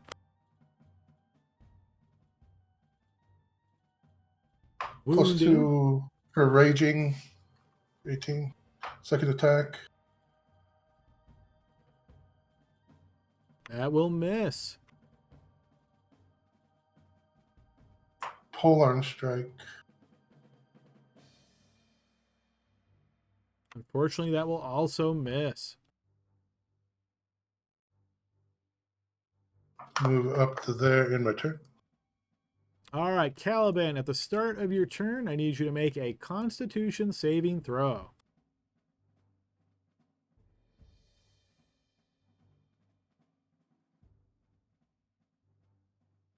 All right, that will be a failure. Is there anything I can do on that? I don't think so. Not this time. All right. Do you have inspiration? I do have inspiration. I'm gonna burn inspiration to re-roll that if I could. Sure thing. Yep, go ahead and cancel your inspiration and re-roll. All right, that will certainly be a success. So you can't see through this. You're kind of choking and hacking, but you are not otherwise affected. What would you like to do? Yeah, first bonus action, second wind. And does that? What did the roll go for that? It's just 1d10 plus my fighter level. I should have that program somewhere, but Yeah, I think it's usually a roll that real clickable quick. button on the sheet. Yeah, I just couldn't find it the other day, and mainly I want it for this tactical shift capability, though, so that I can get out of this stinking cloud. So I'm gonna move, kind of, I think, away from this cloud. So, oh no, there we go. Can go 5, 10. Does that get me out of the cloud? I don't think so yet, eh? My vision should return once I'm out of the cloud, right? That is true, yes. 15. Woo-wee! All right, there's my 15. Nice to get out of that. And then where do I go? Let's move down here. 20, 25 to there. I still have some coming in. I'm going to try to move to the front line. So 30 to there. And can I attack this guy directly in front of me? You sure can.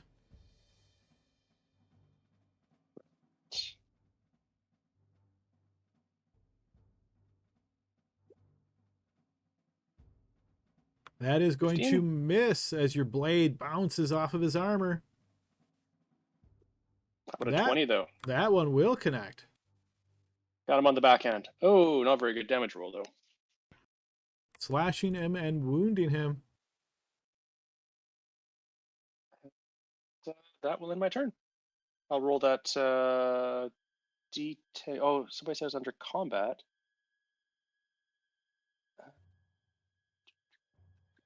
There it is. Yep. Thank you, Glory.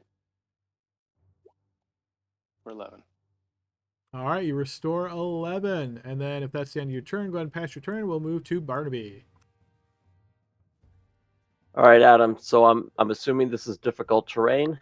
If you're stepping down carefully, yes.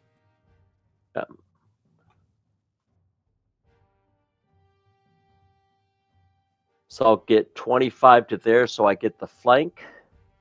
Okay. Archgale, do you currently have a weapon in hand? Yes. And what weapon is that? Sword, short sword. Short sword in hand. Okay, then yep, flank is in play. Yep. I think he has Warcaster too, if Yep. that counts at all.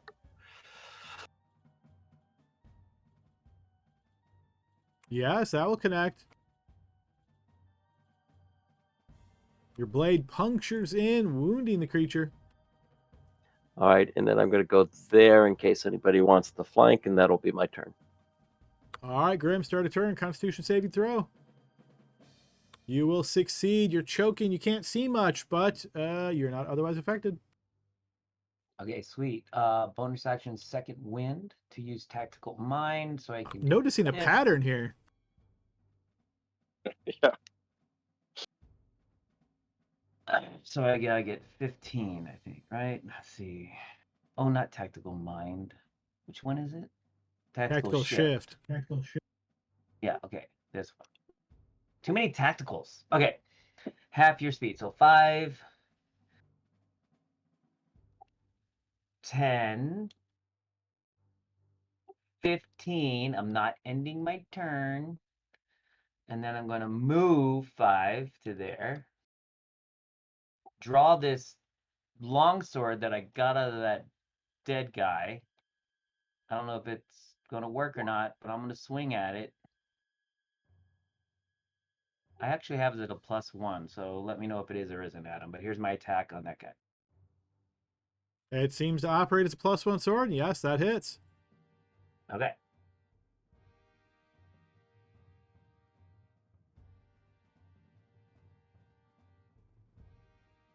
All right, blade And slashes then in, wounding him. Excellent. I need a strength saving throw because I have my shield on. I like to bash him to the ground. He does not want to be bashed to the ground. It's like an iron ghoul. Second attack. Yes, that will bite into him as well. And wounds him. Then Okay, Runok. All right.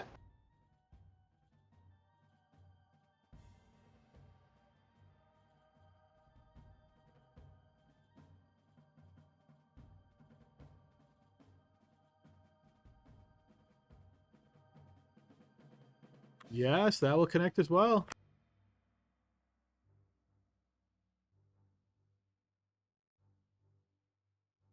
Okay, that slashes in and wounds him.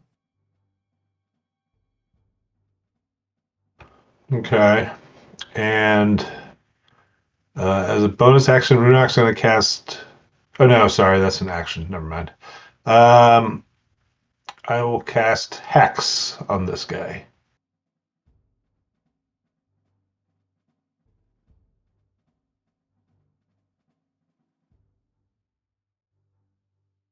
All right, and which stat are you picking? Strength. Alrighty, I'm going to put a... I think we used to have a hex icon. I'll do that one for now, because we'll know what that is. All right, so you are going to notice as the cloud drops.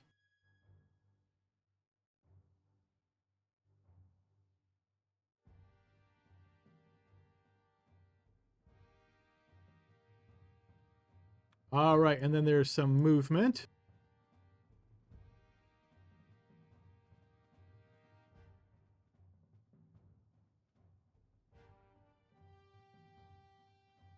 Okay. Oh, I was going to check visibility, but I remember you guys are giving off light over there. So yes, okay.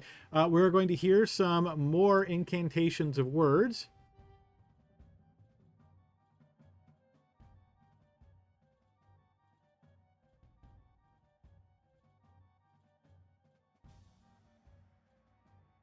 And this time we are going to see an effect spring into existence. And as it does so, you're going to notice many tentacles suddenly burst forth from the ground. As you guys have witnessed this spell before, you're already familiar with this. These tentacles emerge from the ground and kind of slap about, smashing and hitting into things. This area is going to be considered difficult terrain. All right, so if you're in the area, the save is immediate. I'll need a strength saving throw.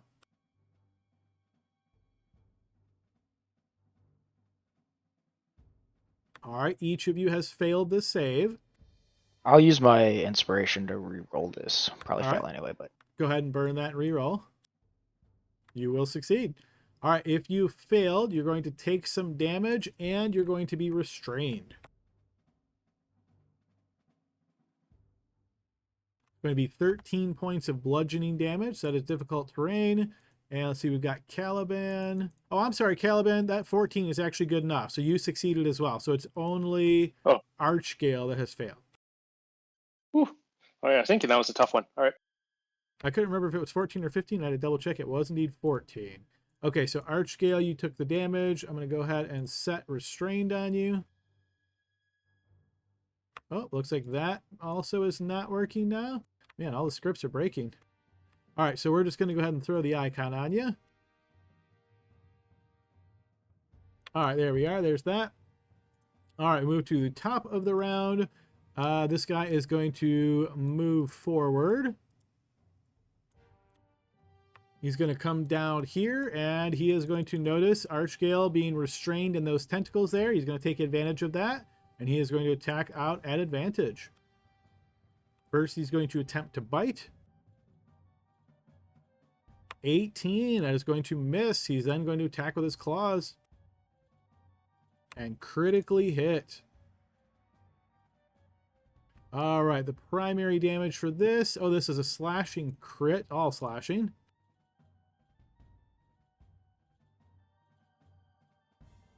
All right, twice as many damage as normal. Here's that. All right, unfortunately, that is broke as well. One moment as I roll that from the full sheet.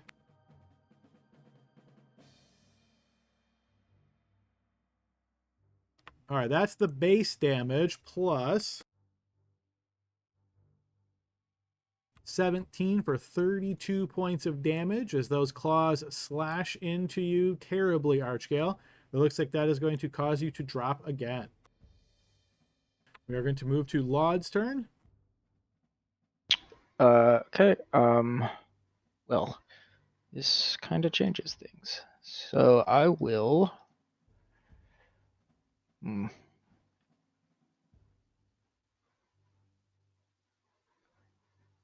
right, so I'm going to healing word on. Actually, Do that because I think he's just gonna get dropped again. I'm gonna cast Dissonant Whispers.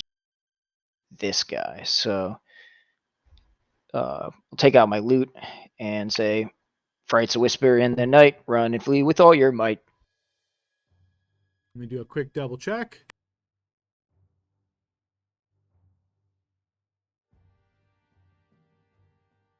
All right, yes, he will make that save. See, that is a wisdom saving throw. Here it comes. Yes, he is affected by that, so he will have to use his reaction to start fleeing immediately. Go ahead and post your damage. Already suffers 10 points of psychic damage. He will then move to here. Any opportunity attack, Caliban? No, I'm gonna save my reaction. All right, Grim. You swing but miss. Barnaby. No, I'll let him run like a baby. All right, and then Runok. I'd also like to attack out if I can.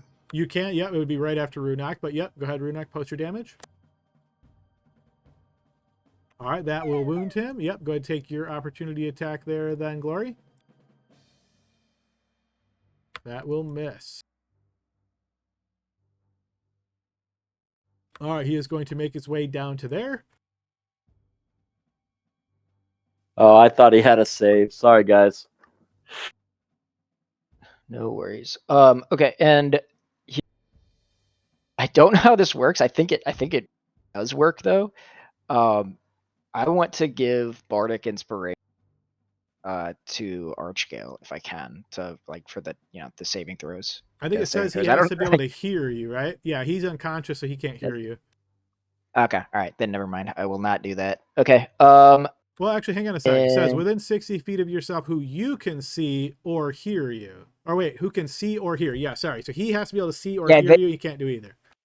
Yeah, because I'm doing something inspiring. Okay. So I can't do that. So I'm going to use my movement, I guess, to get out of this. Which that's 20 feet to get there, right? Because that's difficult terrain that I was in. Let's see, 10, 20. I think, were you in 2 squares difficult terrain or just 1?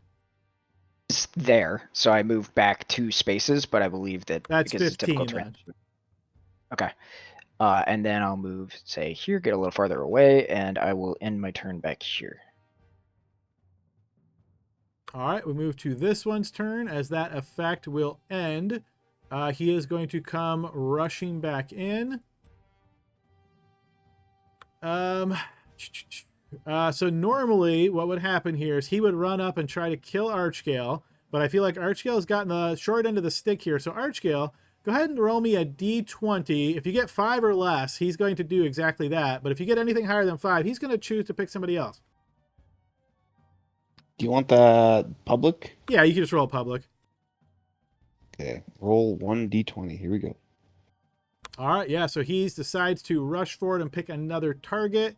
He noticed a couple of unarmored targets, and those are going to be his preference to try to hit a bit easier. So he's going to make his way back up to here, and he's going to attack Grim on the flank. So first attack will be at disadvantage due to sap. So 10 is going to miss, then no longer disadvantage. He'll attack with claws with the flanking bonus. That is going to hit. So as those claws tear into you, Grim, you're going to take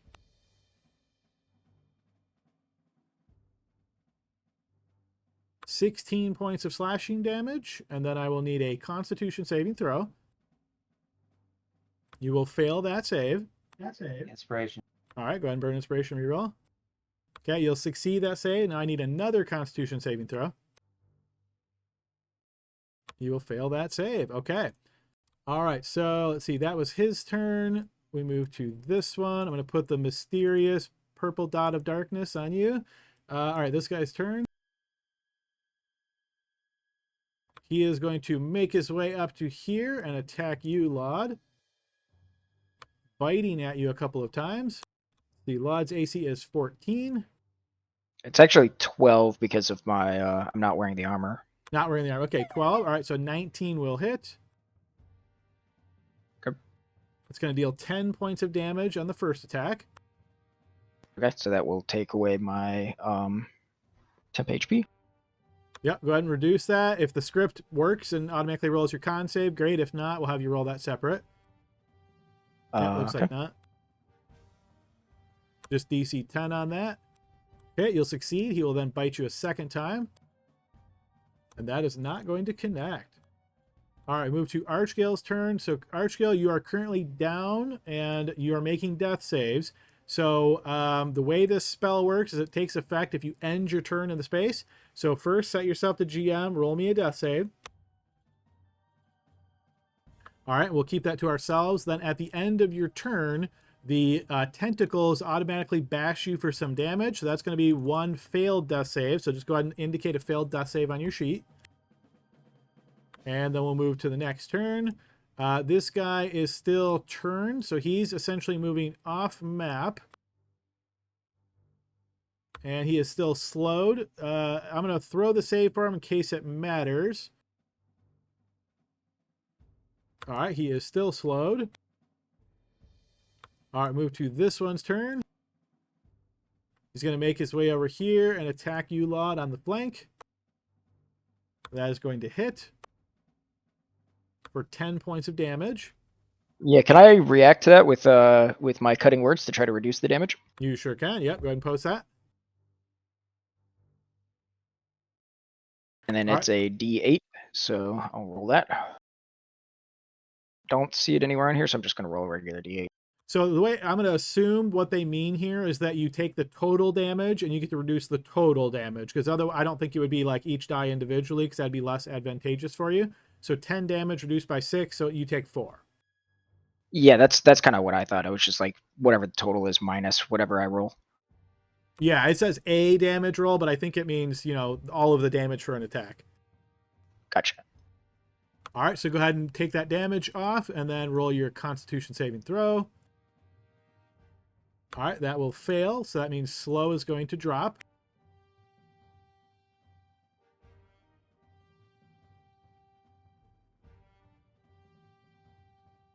All right, that is taken off. Here's the second attack.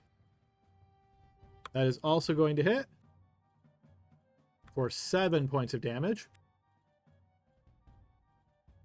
All right, and then we move to Glory. All right, Adam, if I move like here, do I avoid those tentacles? You do. And if I move carefully, that's difficult terrain. That's actually not on the hill yet, so you can move there normally, Glory.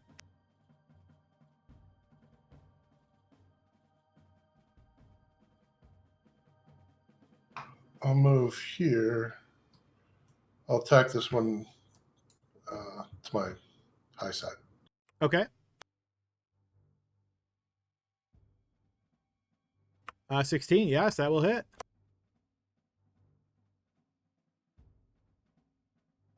So +2 to rage, 22. That will rock him solidly. He's still on his feet, but not so well. Second attack. That'll also connect.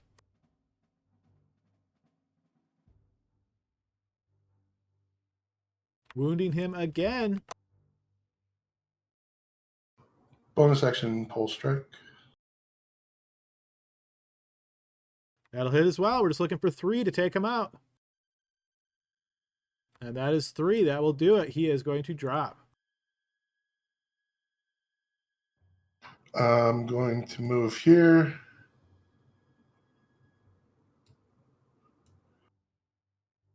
And then here.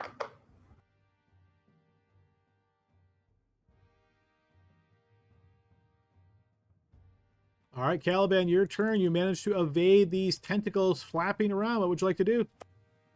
Could I?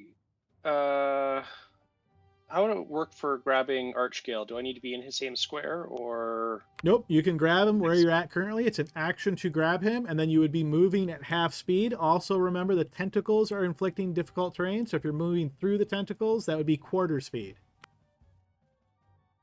I was wondering about. I want to kind of move out, so curve to this. My ping. What to that square, and I guess I could grab him and pull. Could I pull him out? Well, I guess what I will say is there's a bad way to do this and there's a good way to do this. It's a little math problem. If you'd like, I can just tell you the answer, or you can figure it out yourself. But yes, there is a way you could put him there if you wanted.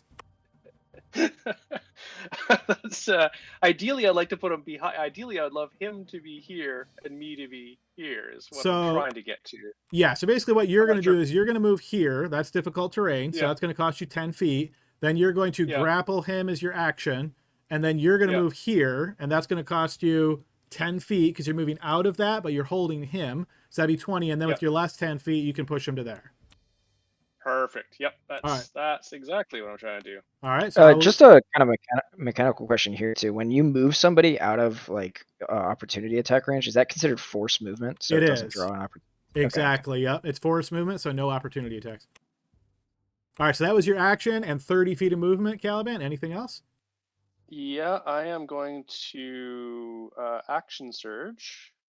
Oh, actually, you know what? I'm going to let you do it this time because I forgot. But the restrain condition means the tentacles are actually grabbing onto him.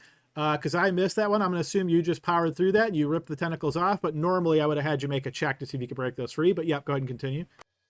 Okay, that's fair. Thank you. I'm going to do an action surge and use one of my. I'm going to stem the bleeding. I'm going to use one of my healer's kits. Okay, so you're administering. So what is in your hands right now? My shield and my sword. So I will drop the sword because I always can bring that back. So I'll drop the sword and grab a healer's kit. All right, so you drop the sword, you grab the healer's kit from your side, and then I don't know the exact mechanics on healer's kit. Does it actually restore HP, or is it just an auto no check stabilize? It lets him roll one of his hit die to add that back. Oh, that's I because will of your post- feet, right? You have a feat that does That's that? for my healer's feet. Yeah, exactly. If I could. Why can I not find things in here? Here we go. There we go.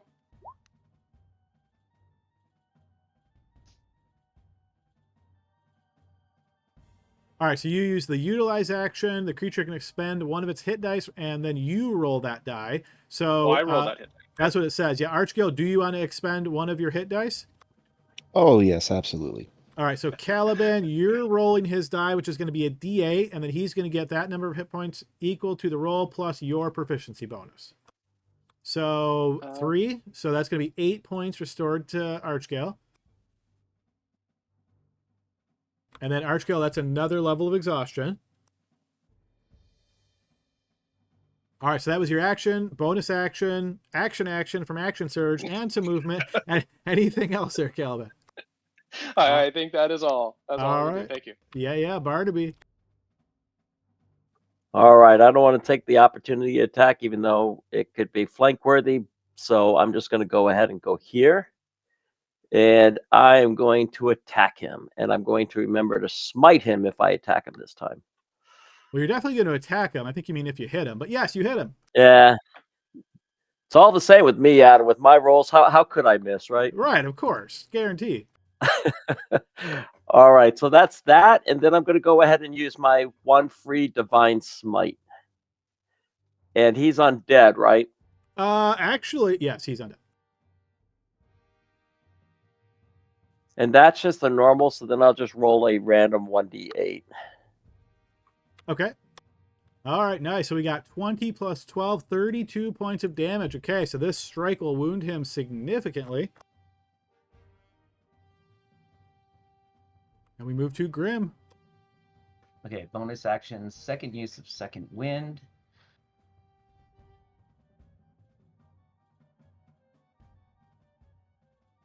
It'll give me that, and then I can move with tactical shift to here without incurring opportunity attack.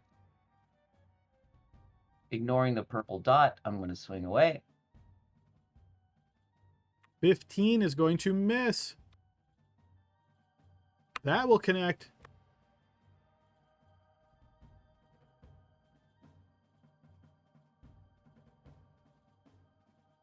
All right, that strike lands, wounding him a bit. Ugh, horrible damage rolls. Okay, I'll apply my healing and end my turn. Okay, Runak. Oh shit, I meant to move. Damn it. Okay. And Laud, you gave me inspiration when we woke up. Yes. Okay. Well, it wasn't inspiration. It was bardic inspiration, not heroic. Yeah. Okay. Cool. All right. So Runak is just gonna keep swinging at this guy.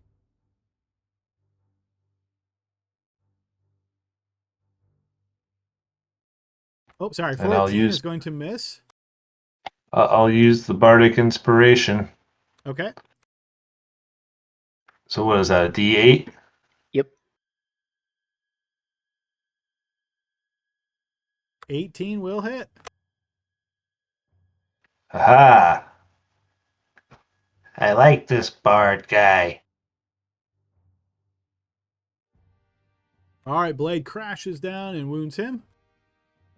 An extra D6 for the hex. And that is necrotic one. damage. Yep. All right. Okay. You strike into him. All right. And yeah, why not? Oh, actually, you know what? No. I end my turn. You're seeing some more smashing and smatterings of light kind of blink up and then fade and then blink up and fade. Laud, from an area that you cannot see, you suddenly hear incantations and 3 fiery rays shoot at you. These are all going to be attacks at advantage. Okay. So all 3 of those are going to connect.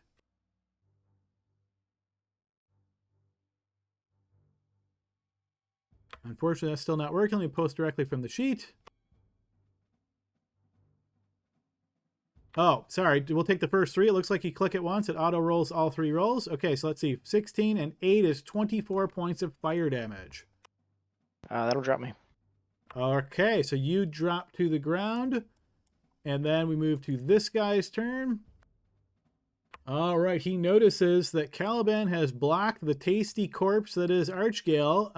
So he's going to attack Caliban. Critically hitting Caliban. That's my second of the night.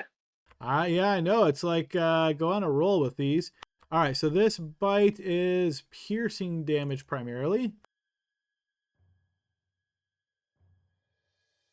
Maximum damage and then normal damage. All right. Okay, so I know you're resistant to necrotics. We'll calculate this separately. So you're going to take 11. You're going to take 16 piercing and 9 necrotic.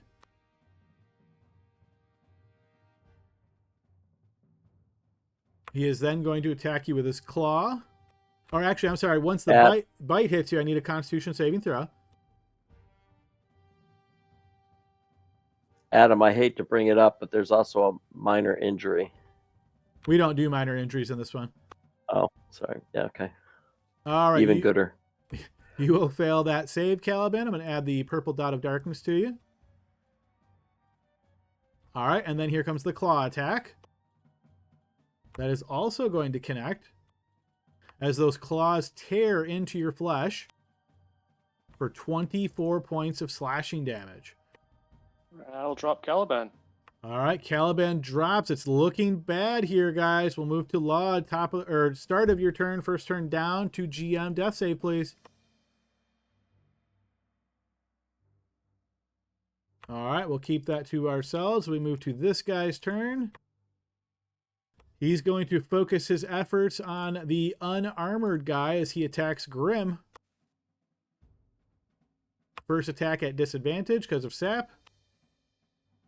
24, still going to hit. Well, still at least not a crit. I mean, my gosh. 15 points of damage to you there, Grim, and I'm going to need a Constitution saving throw. All right, and then I'm going to need a... nope, you can ignore the second one. He's then going to attack you with claws. That is also going to hit for 21 points of slashing damage. All right, then we move to this guy's turn. He is Dunzo, so get rid of him. Archgale 2 GM death save, please. I'm up actually, He right? has 8. Oh, I'm showing Yeah, 0 8. HP on your token there. Did we get unlinked somehow? Yeah, it seems like it because I have 8 on my sheet. I fixed him up last round. I see it blinking like it wants to go to a number. Let me. Yeah, Yeah, I see it yeah. too. I don't see that. Let me try putting in an 8 and saving it. Yeah, I don't. Okay, now I see. There it Yeah. stayed. Nothing. I just plugged it in Huh. and it works. So, okay, so you're at 8. So, okay, sorry, I didn't realize you were up. So you were down though, right? So you're currently prone. Is that right? Yes. Okay, so Half you're my movement, stand up. I'm going to. Well, we're just gonna throw the kitchen sink at the wall and go call it a day. I'm going to do the thing. I'm going to use the. Let's see. Okay, that's what I thought. I'm going to use the holy robes of Sister Adeline to do the radiant burst. It is a DC 15. If they fail, they take 21 radiant. If they save, it's half. all right, and that's only going to affect creatures within 15 feet of you. Or do you want to use it where you're standing right now? Is that 15? It says any. Oh, I see. Hold on. Let me measure really quickly. I thought it was 30, but I see now I'm reading that incorrectly. Oh, that puts me kind of in a perilous situation. I'm still gonna use it. Yeah, that's fine. All right, this being the first time you have used it, you can feel a connection suddenly, Archgale, to something much greater than yourself. As you channel this magic, you feel it being reinforced. So I'm going to throw saves, but essentially what is happening here is this force is doubling the damage. All right, so this is going to be a Constitution saving throw. All right, that one, oop, that was a check instead of a save, but that's going to fail regardless. And then you hit a regular ghoul. And also a check instead of save, that is going to fail as well. So this is going to be 12d6 radiant.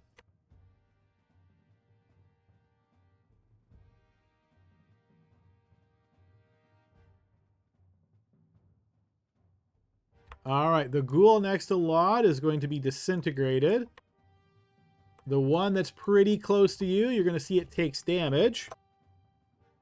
And in addition to that, you're going to notice this like bright nimbus seems to be in the creature's face, and you can see it's having a hard time focusing.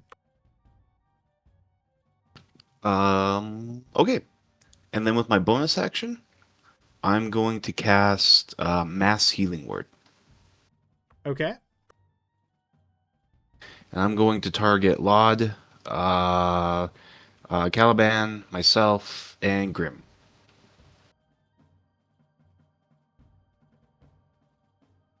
And it does not say...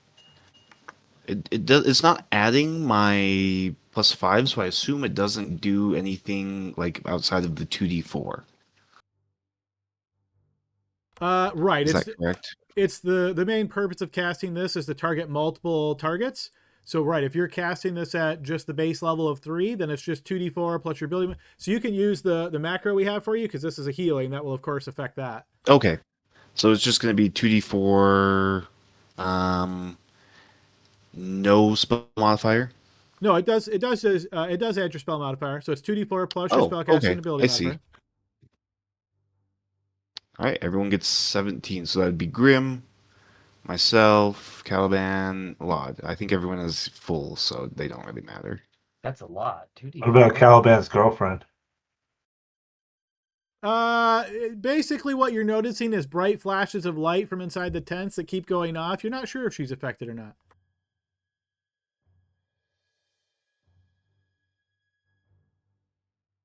Rush. And then I'm going to go ahead. Well, I'm not feeling too. Thanks, sheet. Okay, my sheet is no longer applying healing now either. I'll see I about saw that. blink for a second, and then it's off. Yeah, it is. I will work on that. I'm going to, let's see, 5, 10, 15, 20, 25, 30. So I'm going to move 5, 10, 15, 20, 25, 30 to here. And I'm going to end my turn. Oh, no, you're right. I stood up. You're right. I stood up. So 5, 10, 15. And I will end my turn. All right, this guy is no longer slowed, but he is still turned, which means he's going to be able to run far enough away that I'm going to call him out of this combat. 'Cause he's still got 8 turns of running, and he's not going to make it back. This one is dead. We're going to move to Glory. Okay, I can see this guy. Oh, fuck. All right, as you get a bit closer, you notice a familiar target here, Glory. It's the black shrouded ghoul from Castle Orgelberg, and he is currently mounted on this strange looking beast.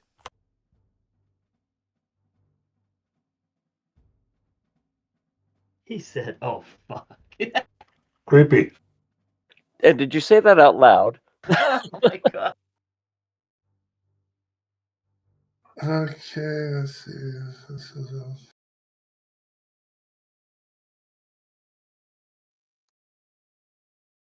oh, fuck. Dodge, or not dodge. Dash. Bonus action. Extend rage. All right, and then we will move to Caliban's turn, who was down, currently prone. What would you like to do, Caliban?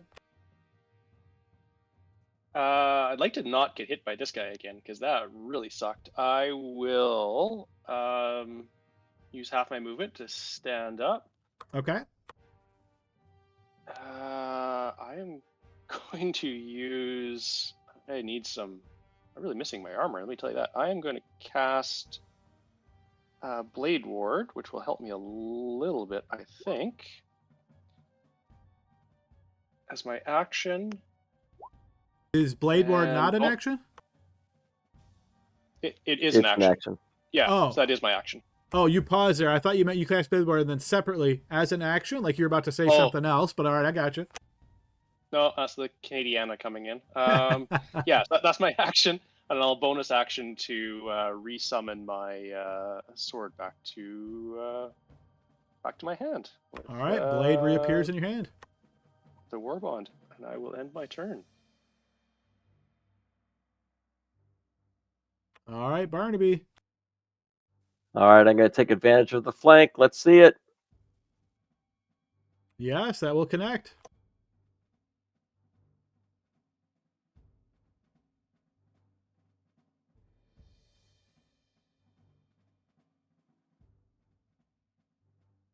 Blade will stab in and wound him. All right, I'll go ahead and use a spell slot for Divine Smite. Okay.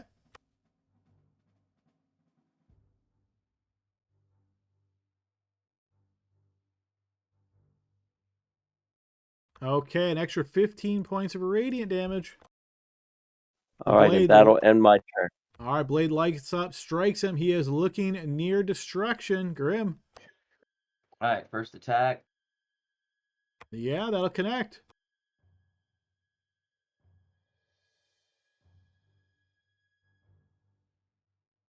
Wounding him severely. Oh my god, seriously. I want my other attack on that other knucklehead. Fine. Oh, shield bash. Haha, strength saving throw, dude. Boom.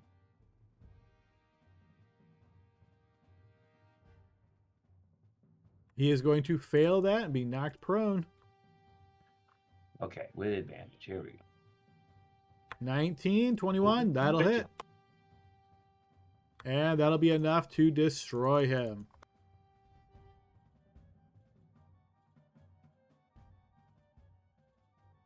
Okay, hold on.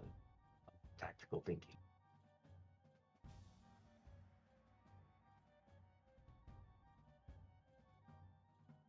Okay, I will move there. I think Actually, hold up. Well, no, I haven't moved yet. I think next. No, next. Um, Runok. He could take that position. Okay. I'm going to move 5, 10, 15, 20, 25, 30. And I'm going to take my last second wind. Tell me how you got there. I don't mind here. 5, 10, 15, 20, 25. 30. All right. On my map, it looked like you walked right through the AoE, so okay. Oh, yeah. I'm not going to do that. Okay.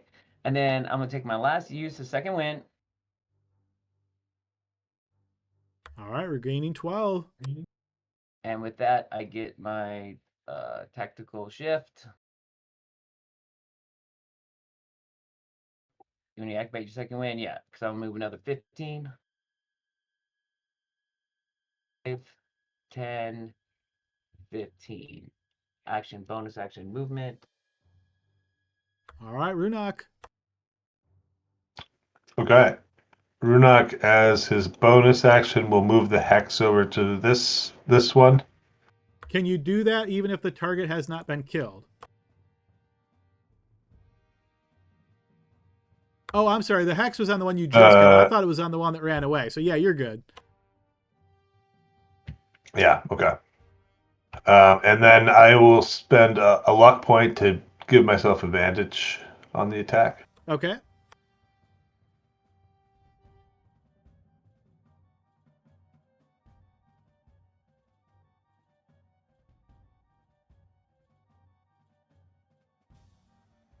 Yeah, that'll hit.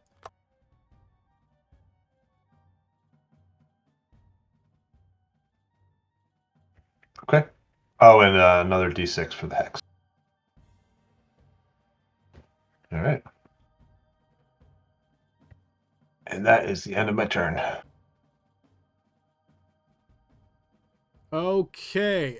Glory, from where you're at, you're going to hear the rider mutter something, and then you will see him vanish. And you'll notice him standing on top of this hill as he points down at you and casts a spell.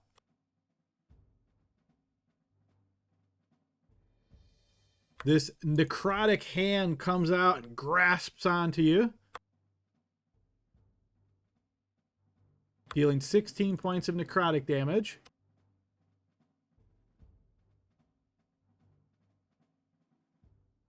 The steed now, acting on its own, is going to move forward.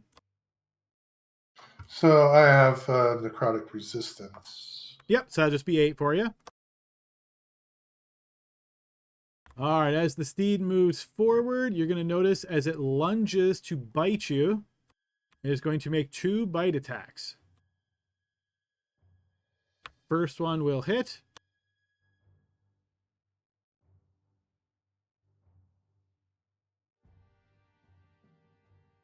That'll deal 8 points of damage.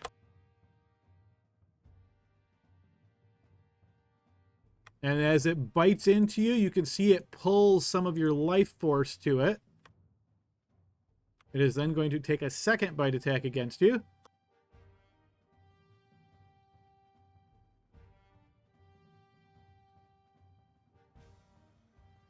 Which will also connect for another 13 points of damage. That'd be 6. Yes, always round down. You're going to see it pulls more life force from you. All right, that puts us at the top of the next round, guys. We're already halfway through the session here. Man, this is going quick. Let's go ahead and pause, take our 15-minute break here, and we'll come back on the other side, folks. Sounds good. All right, we are back on the second half. Let's get you guys back over to the battle in progress.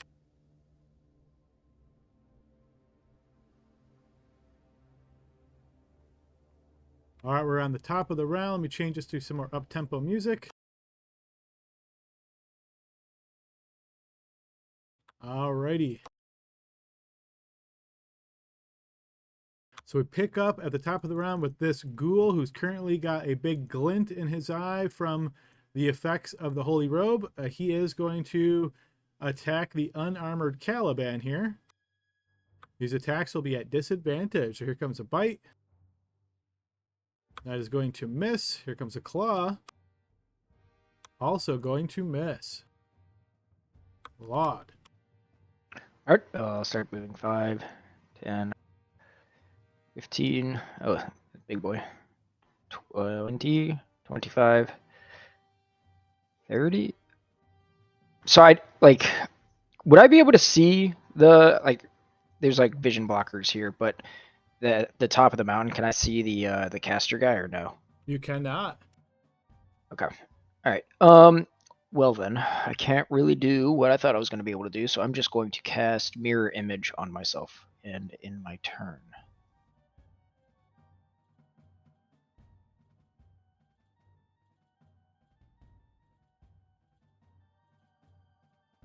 All right, Archgale.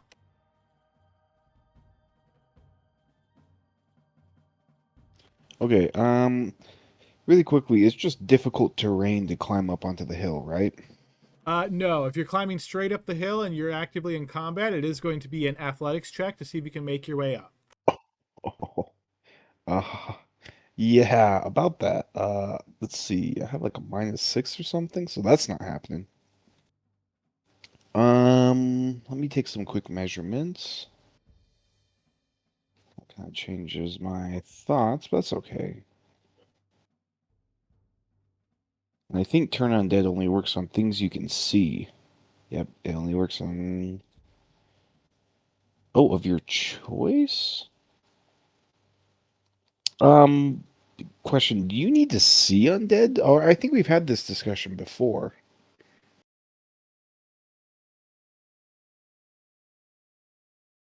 Right, each one of your choice. So you tell me who you're choosing. Okay. That's what I wanted to verify. All right. Perfect. Let me do my movement first. So I'm going to go 5, And also remember, in case it 10. wasn't clear here, Archgale, each level of exhaustion reduces your speed by 5 feet. Yes. Yep. So I should only have 20. Yep. So 5, 10, 15, 20 is here. That's my movement. And I'm going to channel divinity. I'm planning on uh, channeling undead for this big guy and this spellcaster. Have you seen the spellcaster yet? Oh, I have not. No. Oh, I guess I couldn't then. I'll still channel divinity. All right, still turn undead. Okay. What I will say is you notice as you try to turn undead, this similar to what you noticed before seems to surround this big steed, this undead steed. It is going to make it save at advantage. And it will not be turned.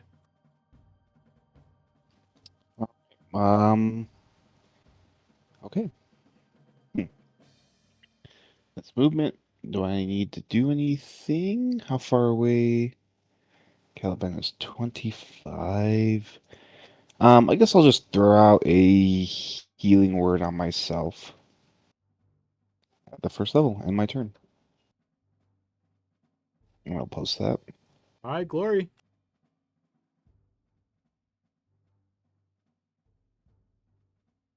All right, bonus action.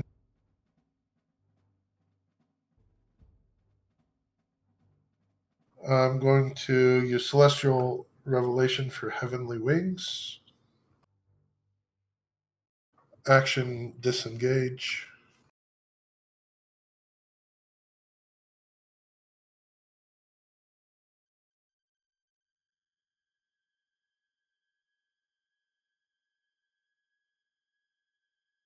I'm going to move there. And my rage will drop Okay. in my turn. Okay, Caliban.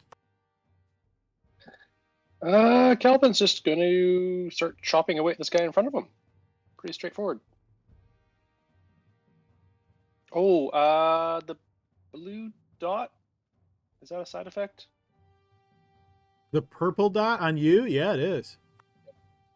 Do you need me to roll it? Disadvantage? No, no. Well, we'll see what comes out of that. 17? 17 will hit, yes. Do a little damage, and we'll sap him.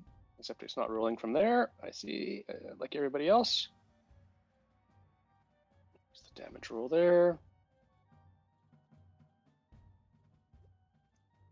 Second 10 is attack not will gonna do it, miss. though.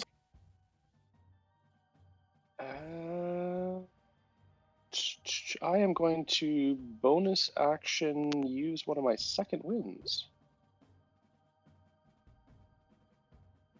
Just to heal up a bit. And that is it. And I did find the roll for that. There we go. And then my turn. Okay, Barnaby. All right, Adam, I have a question for you. If I go here, am I going to have any form of disadvantage because of the tendrils on the side? Nope. All right, I'm going to go ahead and slash out at this poor unexpected fool. You stab outwards and do indeed connect. All right, and I'm going to go ahead and smite that one as well. I'll use a spell slot. Okay.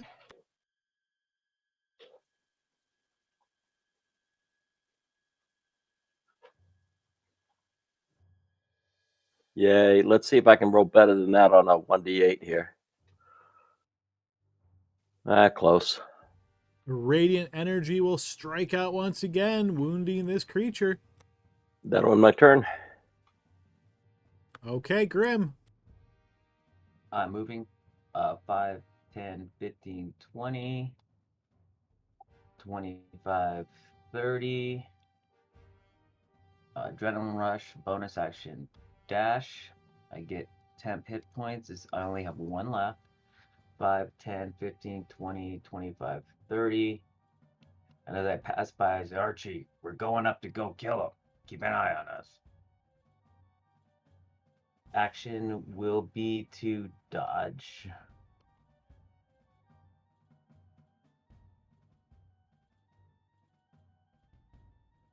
Okay, Runak. Okay. You shouldn't have come for us. Swinging.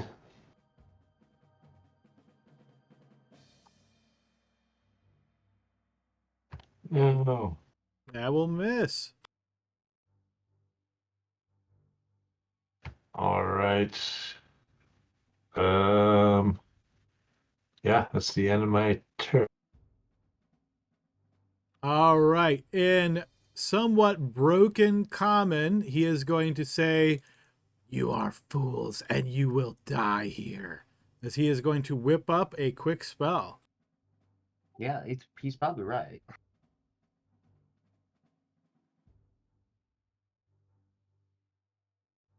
All right, and you're going to notice the all too familiar area of noxious gas suddenly is going to spring into existence.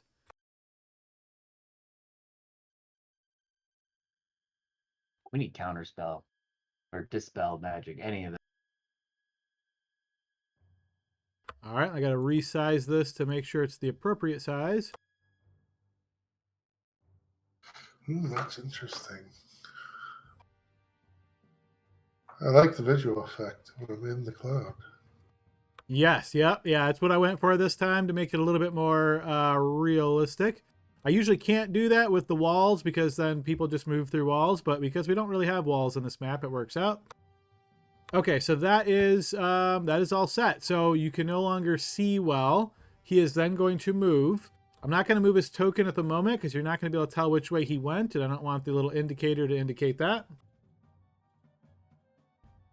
Adam, is it possible for me to use graze since I missed? I forgot about it until. Nope, I'm going to say that's too late. You can do that next round, though. All right, this guy's turn. He is going to march forward and attack Archgale. He is going to bite you twice, Archgale. First one is going to hit. I will reaction shield. All right, go ahead and And post shield. That's going to magic set. initiate as well. All right, so that sets your AC to 24, so that will go ahead and miss. All right, move to the top of the round with this guy. You're going to notice that the glow is going to vanish from his eyes. He is still sapped, but he is going to attack Caliban. So first attack will be at disadvantage. Still going to hit 21. All right, as that strike hits. So sorry, how does Blade Ward work? 1d4. Yeah, you get to add 1d4, but you're not going to be able to beat a 21. So that's going to deal. Well, I could with shield. I guess. How do I know? Like, I guess would I know? Anyway, yeah, go for it. Yep. You're wondering about the timing, whether you get to math it out and decide whether to use it or not? Exactly. That seems a little overpowered. That's why I'll let it slide. But yeah, I was wondering if you which order things actually occur, or when Let does the Blade me Ward actually come? let me read the text. I'll say in general, I'm not a fan of shield at all, so I'm very prone to rule against this. But let me read what it says. All right, so whenever a creature makes an attack roll against you before the spell ends, the attacker subtracts 1d4 from the roll. Okay, so go ahead and roll 1d4 because that just automatically happens. Okay, so he rolled an 18 to hit you. So even if you shield, that would set your AC to 18. It's still going to hit you. So that's going to deal 8 piercing and 1 necrotic. Second attack, no longer at disadvantage. Oh, let's see. Yeah, I also... No, you're good. Second attack is a 13. And let's see. Which then I do the D4 again, or is that only the one time? Let me double check. I think it's concentration, so I think you would have had to made a concentration check against it. Yeah, so Oh, first, I would have had. Yeah. Yeah, so go ahead and roll a concentration check. See if you still have Blade Ward. It's a check, not a save, right? It is a saving throw. Oh, it's the save. All right.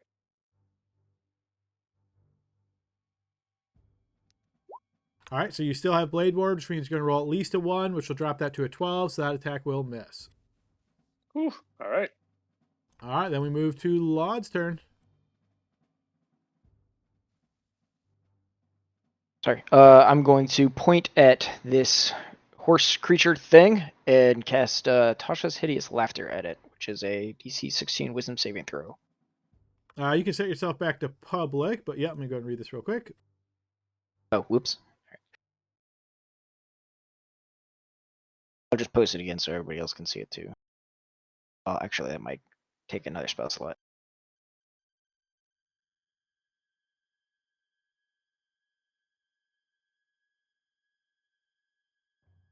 Okay, so you cast the spell pointing at the creature, and yes, you will notice that the undead steed drops to the ground and starts laughing. All right, and then I will take a step, I guess, here, and end my turn there. Wait, what does it sound like, Adam, for immersion purposes? I am not even going to try. So again, some of the rules are just absolutely ridiculous, so I just try to ignore them so it doesn't break too much. Yeah, Archkill. Okay. Let me. Does this pretty much give it? Oh, prone and incapacitated. Yeah, it can't do anything until its turn, and then it gets another save. I see. Does it end if you deal damage to it?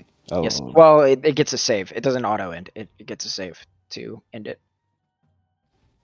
Oh, but it gets advantage if it's triggered by damage. I see.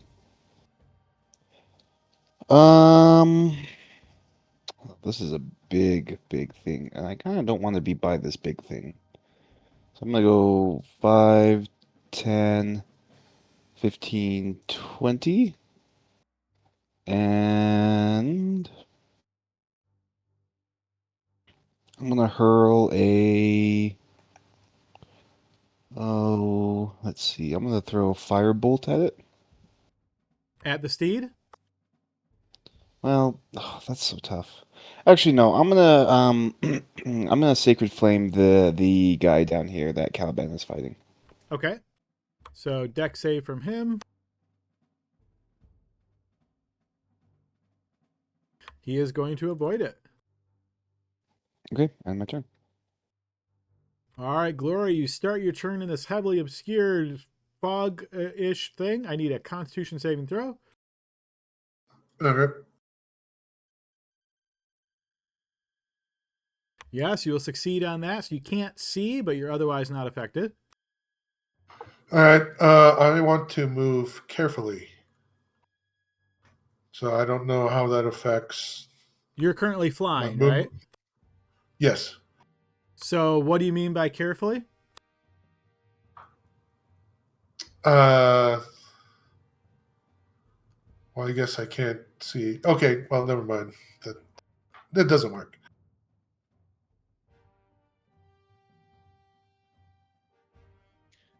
I found like I moved with the arrow keys, and it was actually really kind of a cool, well, a terrible experience, a frightening experience, because you're just moving through fog.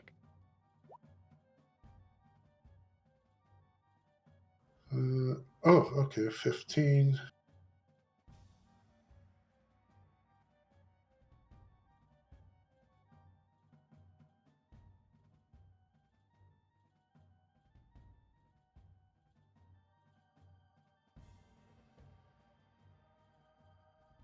Five feet short of that glorious polearm range.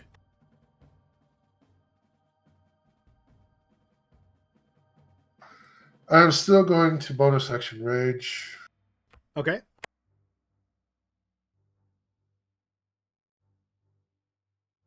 And I'm going to action dash.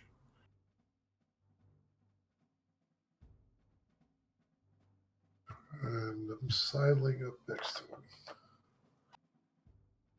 Okay, Caliban. Let's see if we can finish this dude off with a little hacky slice. That might do it. Nice. Let's see, token. Yep. I think that's the first player crit of the night. Yeah. All right, maximum damage, and then roll damage and a bleed effect. So go ahead and post your regular damage, and then we'll go ahead and calculate that. Of course, it won't roll off of that. So, let's see. All right, so your maximum damage is 8, and then plus your 10, that's 18 points of damage. We'll take that off. And then in addition, he's got a bleed effect of 1d8 on him. I'm not going to let him get to that stage, I don't think. Oh! Whoa! Caliban came to Well, play this nice. round. I'm pretty sure that's going to do it, but yeah, he only had 6 left, so you can roll the crit if you like just to see what pops up, but he is destroyed. I was a little sleepy, but I've woken up now. All right, and this hill is directly behind me, right? So I guess that's where I'd have to come around. Is that accurate? You can climb the hill if you wish. It is going to take an athletics check, like if you're trying to go this way directly. But if you go around, it's all just open terrain. I think I'm gonna go and try to give Laud and Archie some coverage over there. So it can be 5, 10, 15, 20, and 25 to there. With a creature on the ground laughing, can I not? Is the rider gone off of it? What rider? Ah, right. Good point. I don't know what rider. All right. I will end my turn there. Okay, Barnaby. Oh. All right.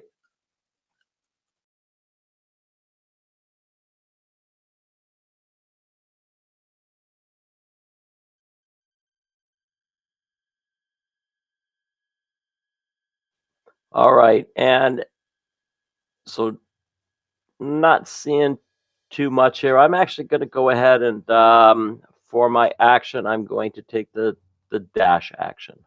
Okay.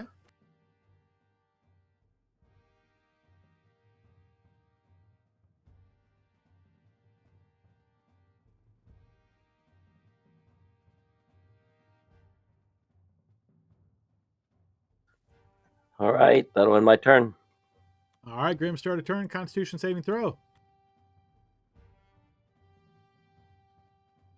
That will succeed. So you can't see, but you're coughing and choking. What, Ryder? He's up here where Glory is. I'm not gonna climb this thing in a stinking cloud. If I remember, we don't have to do it again once we passed. If I remember, right? I just can't see. If you stay in it, you will make a save every round. Ugh, fuck that.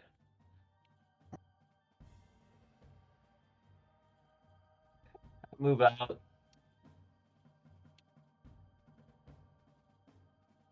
God, he's up in the cloud. Glory's up there by himself.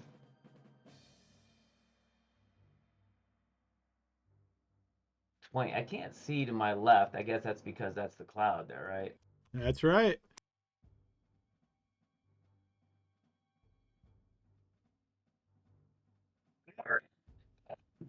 Be careful.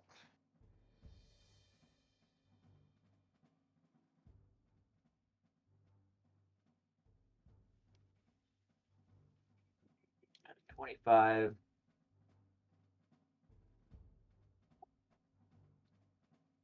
Um,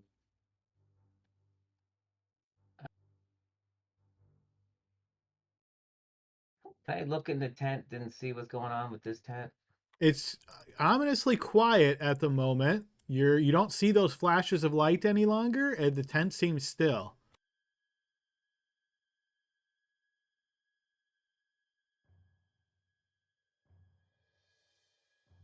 Fuck. End my turn. Then I'll take a dodge. Okay. All right, Runok. All right, Runak's going to try to climb up the hill. All right, athletics check.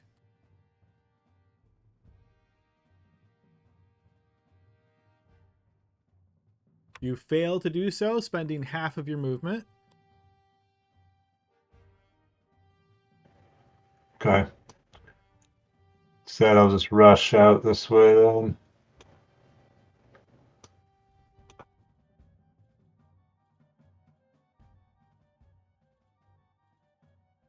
And I guess I will ready in action if I see a combatant come out and try to do us harm. I'm going to Eldritch Blast. Okay. All right, Glory, similar to what you saw last time, with a flick of his wrist, he is going to vanish. And then you are going to be shot from up above. 17 on Glory. Looks like that is going to hit. And that will be 8 points of necrotic damage. He's going to move a bit more. All right, this guy's turn ends, and then he gets a new save. And he will still be affected by that. Okay, Laud. Okay, I'm gonna try to run, I guess, up the hill this way. Is this like a check of any sort to get up to here? No. Okay, so that's 10, 15, 20, 25. That is all of my movement. I cannot see anybody, so I will ready in action. If I see the wizard guy, I will take a shot at him with True Strike in my crossbow. Okay. That'll be my turn. Okay, Archgale. I'll go 5 feet here, reach out, pat Caliban on the shoulder, and say, "Yeah, thanks. I'm glad you're here," and cast Cure Wounds. Level 1. That will be incoming.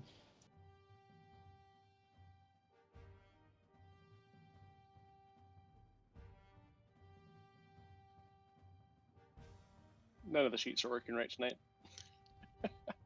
Yeah, I think it's a Roll20 server thing right now because, yeah, it's just something weird going on. But his macro should still work. There it is. Oh, wow. Oh, thanks, Archgale. I'm glad you made it out of that. I'm not sure what's wrong with that thing.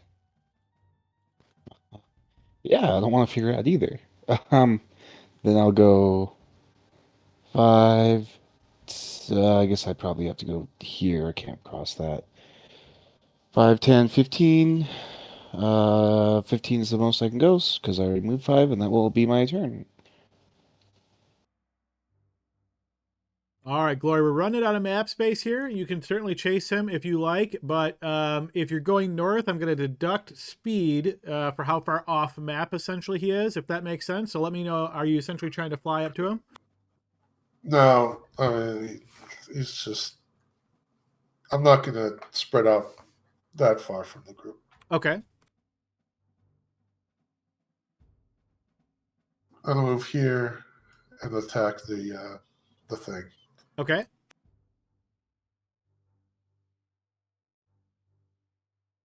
That is going to miss.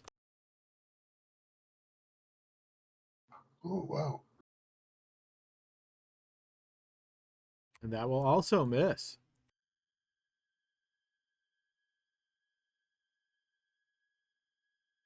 Bonus action, Warrior of the Gods. I'm going to use 2d12s. Okay.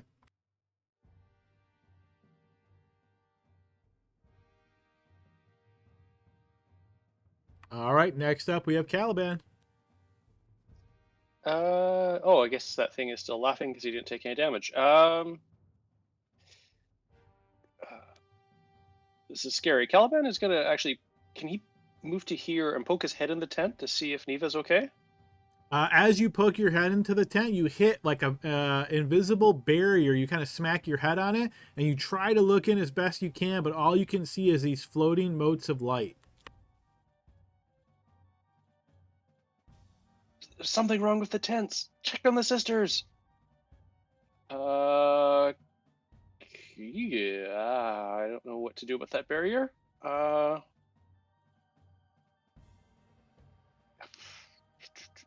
I? I need one of the smart guys to figure out what to do with that barrier. I guess that was. Would that be my action poking my head in there too? No, I'll just say that was your interact with object. Okay. I guess so. If I go back here to 10, 15, I'll try my best at hitting this thing. I don't know if Glory couldn't do it with a 20. I'm not sure what I'm going to do, but I guess it's worth a try. Okay. You are flanking. No. I suppose. Flanking only works if you're within 5 feet on the other side. Oh, okay. And if the creature is prone, you probably got disadvantage on the roll if you're more than 5 feet away. That is correct. 21 will hit. Oof. Okay, well, that's a start. 16 will also hit. Oops, I meant to actually roll a damage on the first time. What's going on here? Oop. Wrong button. Where's my damage rolls? There we go. There's the first damage and the second damage. All right, you manage to slash down and wound the creature twice. Tasha's hideous laughter is up too high. Do they get a new save every time they take damage? Yeah, it's the save at advantage every time they take damage. And your DC is 16? Yes. All right, so he is no longer affected.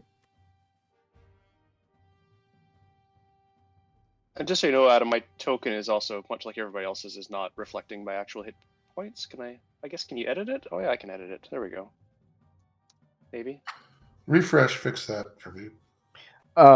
Also, I don't know if I can actually see this here. Like, I don't know if these tents would be in the way. If I can, I would like to react and use my my cutting words to try to make it fail that save again. I don't know if that makes any sense, but I mean, the way it's written, it seems like that should work. Yeah, go ahead and post it again. Yeah, like I say, some of the abilities, they don't make any logical sense, but as long as the words are okay.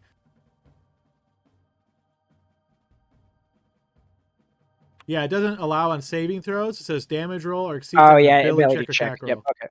Gotcha. Okay. Yep. Yeah, I just refreshed my screen and now your HP looks correct to me as well, Kelvin. Yeah, the refresh worked it for me too. Thanks.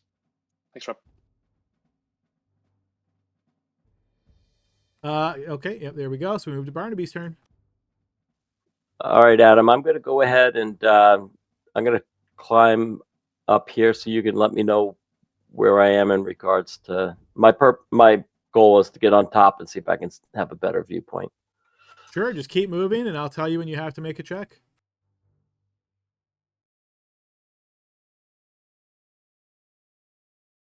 Am I going up any elevation at all? Not at all. Okay.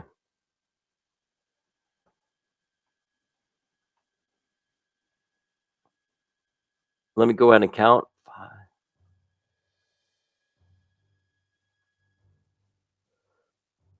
Okay, I'm going to go ahead and take the dash action. Okay. All right, if you continue moving that way, I'll need a strength check. Strength athletics check.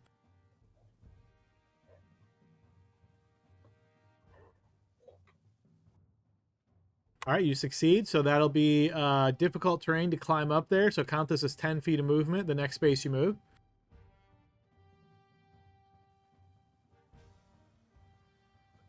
All right, so that should be all my movement. And I'll go ahead and end my turn. Okay, Grim. All right, 2 questions, Adam. Can I move from here to there and not get in the cloud? You will be brushing the side of the cloud. But that's not in the cloud. And then second off, this square is not in the cloud. It's not 50%. Correct. All right, so I'm going to go 5, 10, 15, 20. And this is not technically flanking, right? Because I'm not direct diagonal. Correct. Can I go here without climbing? No. Nope, that is a climb, so I would need an athletics check if you can move there. No, I'm not. Okay, then I'm going to strike out here. Uh, 7. Yep, that'll hit.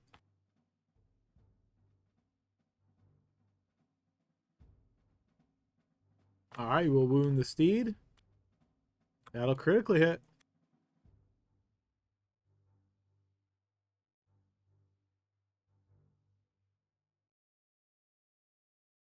All right, a true crit there.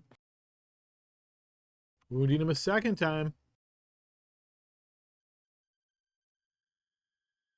All right, Runek.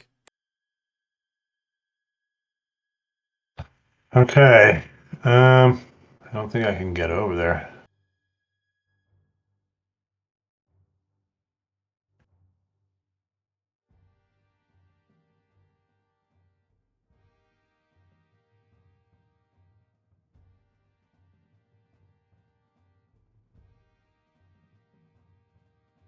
I can't go diagonally up one. You can as long as you're willing to try to climb. It's going to be an athletics check. Okay.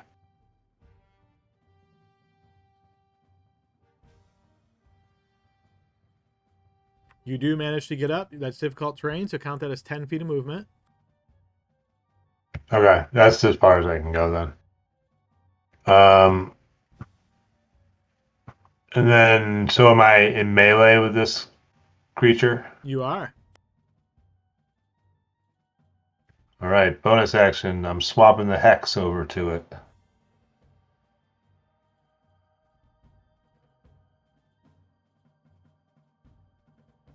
So with advantage, 17 will hit.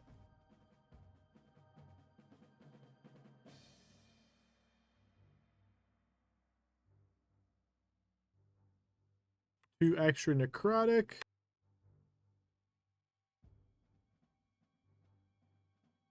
That's the end of my turn. All right, guys. In the essence of time here, this caster is going to essentially be able to recast the cloud and thus move it right on top of all of you. So it's going to be like there-ish. And once that pops in, He's then going to move far away. On the steed's turn, it's going to be able to stand up, move, dash move, and then use its ability to move a third time. So it's essentially going to be way far away from you guys. So I'm happy to listen to any arguments of something you can do to try to chase it down. But I think for the essence of time, we're going to call this battle over unless anybody disagrees. There is one thing I could potentially do. I don't know if I'd be able to see them, but I have 25 feet of movement. So if I can get out of the cloud towards the distance that they are, I could try to cast slow on them, which has an 120-foot range. Yeah, I don't think you're going to be able to see them. He's going to be, let's see, so he's going to be like 120 feet away from you. So based on which direction you move, you would have to perfectly move. You'd have to pass your con save. So, I mean, we're talking really low chances here. So I would say that's not going to work. Okay, yeah, that's fine. I was just throwing it out there. There is a tool I had, but okay, that's fine. All right, I'm going to move this. Yeah, all right, guys. So essentially what happens here is after a bit of time, you guys choking and that sort of thing, you're obviously moving away from the cloud. You get out of the cloud. You're going to find that after about a minute or so with nothing happening here, with the undead presence gone, you're going to see this sort of almost like a wave effect from the tents. And then you're going to suddenly hear the people inside. It was very quiet and still, but you're going to notice that all of the sisters and Neva are all completely fine inside the tents. And you're going to hear them kind of talking in somewhat high-pitched voices, exclaiming to one another. What you overhear is Sister Olga say that she prayed to Sif, and it's Sif that protected this area. They're going to pop out of the tents, eventually noticing you all, seeing that you're safe. They are very shocked about what happened. Sister Olga is going to tell you she thought that they were all dead, like she was just kind of sleeping there. She heard a sound and blinked and opened her eyes, saw a ghoul, and just said a quick, basically she thought she was dead, prayer to Sif. And then suddenly this glowing light seemed to surround the tents and protect all those within. Oh, that would explain why the robes did even more damage. Oh, Can you tell me why I have a purple dot on my token? Do I look okay to you guys? No, you look sick. Yeah, you always look pretty bad though. You look kind of green.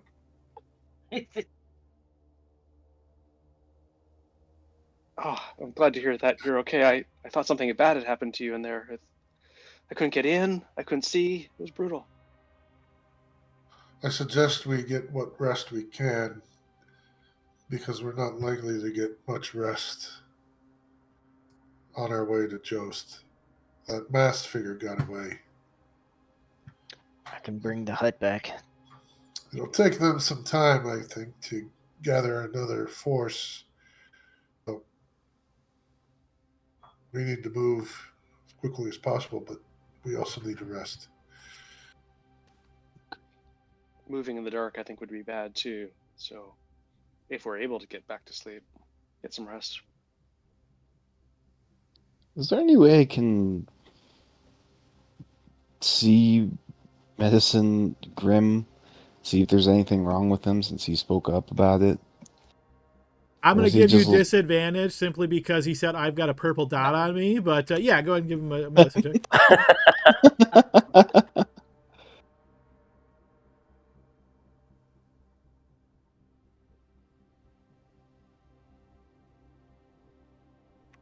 You know, I mean, it's hard to say. You have a companion in your team that you know would probably know a lot about this stuff. You might ask that person, but on a glance, you don't see anything obviously wrong with him. Oh, yeah. Where is Runok?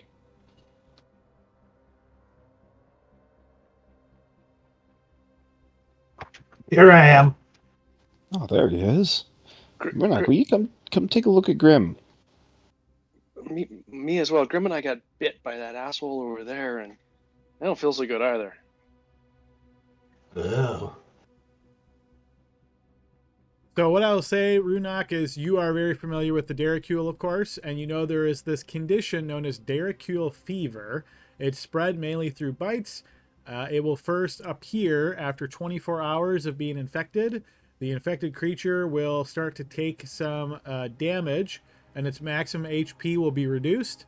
Once that reduction reduces the HP all the way down to 0, and the person then dies, there is a chance that they will just simply be dead permanently, or they'll be returned as a ghoul, a ghast, or if it really works, as a derricule. Is that the player's choice? No, it's a random roll, actually. Wait, I'm turning into you, Runok? You've got the fever. Is it considered a disease or a poison, or what is it? This is the same what the sisters have. It is indeed, and it is a disease. Darn, lay on hands has changed. So now we really all have to get to Joe's faster than ever. Well, we should try to get some rest so we can get a move on quickly then. Agreed. All right, guys, once again, in the essence of time, I'm going to say you guys managed to pass by this night, uneventfully so, finding yourself quickly on the move the next day. You know you've got multiple days to get back to Jost. Grim and Caliban, the two of you that are infected, unfortunately, the sisters are using their magic to keep their fellow sisters hale and healthy as much as they can. So they don't have any aid to offer you. You guys do get a long rest, so the long rest comes in. Feel free to apply that. And you're going to continue moving. Is there any action you're taking other than continue marching to Jost? Is there any chance we could get short rests in as well as while we march? Yeah, you'd be able to get some short rests in the next day, but let's just get through this first long rest first. I'm going to do the inspiring leader and the musician thing again. So inspiring leader will go to everybody but Caliban. So that's 10 temp HP. And then musician will go to, let's see, Caliban, Grim, and Runok. All right, and that grants heroic inspiration.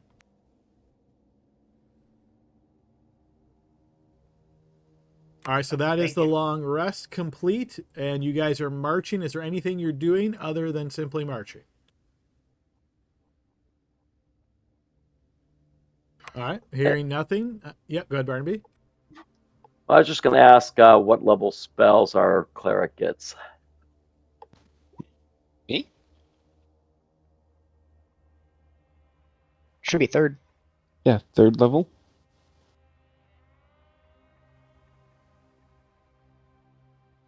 Why do you ask? Because I is cure disease, is that a third level spell? And you could change it in a long rest. If I know it, There is right? no spell called Cure Disease. I think it's Greater Restoration. I'm pretty sure that's Is it Greater fifth level Restoration? spell. Yeah. To be fair, I think version 2 rules had cure disease. Yes, AD&D did indeed. Yeah, Lesser Restoration is a second level spell. Yes. And it only does blinded, But that's deafened, not it, but paralyzed, yeah. poison. Yeah. Oh, Barnaby likes Grim and Caliban. Yeah, you don't want this to continue on. You need to nip it in the bud now. Otherwise, you are going to become like me. You are pretty cool, though. Yeah. But Are we gonna make it to Jost, or do we need to find somewhere else in one of these other cities? I guess the sisters would know, though. The sisters will inform you you will not find any help here in the Blood Kingdom to this condition. Glory.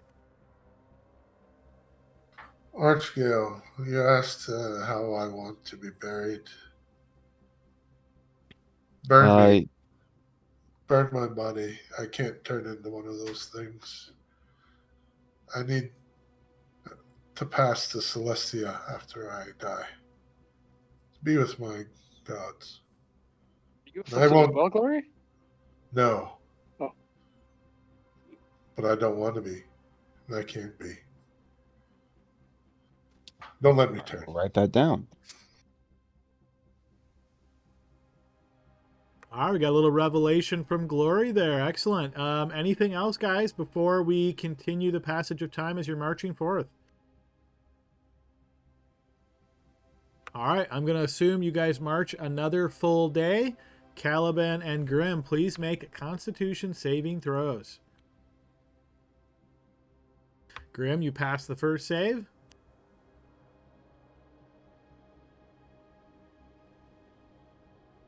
Caliban, you'll fail this. Burn inspiration to re-roll that, or no? You can, yep.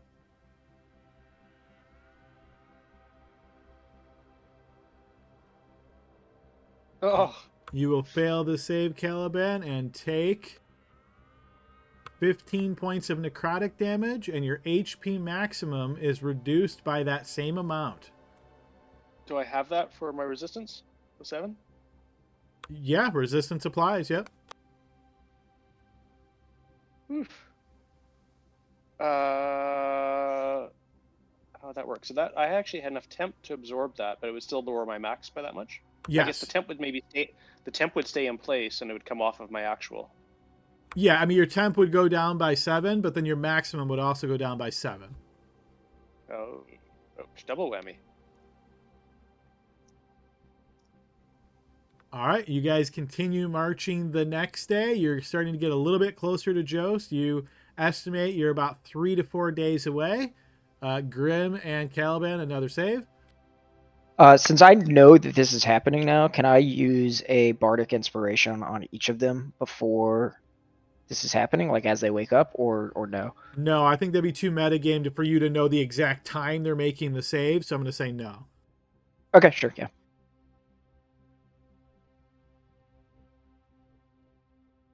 All right, Grim, you will fail the save. Inspiration.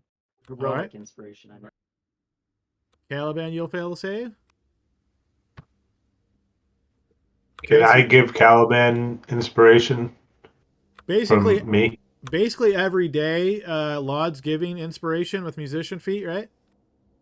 Yes, and if I could choose who to give that out now, knowing this, like in that case, I would definitely give it to those two for the heroic inspiration. Yeah, I'm fine assuming you did that. I think that makes sense.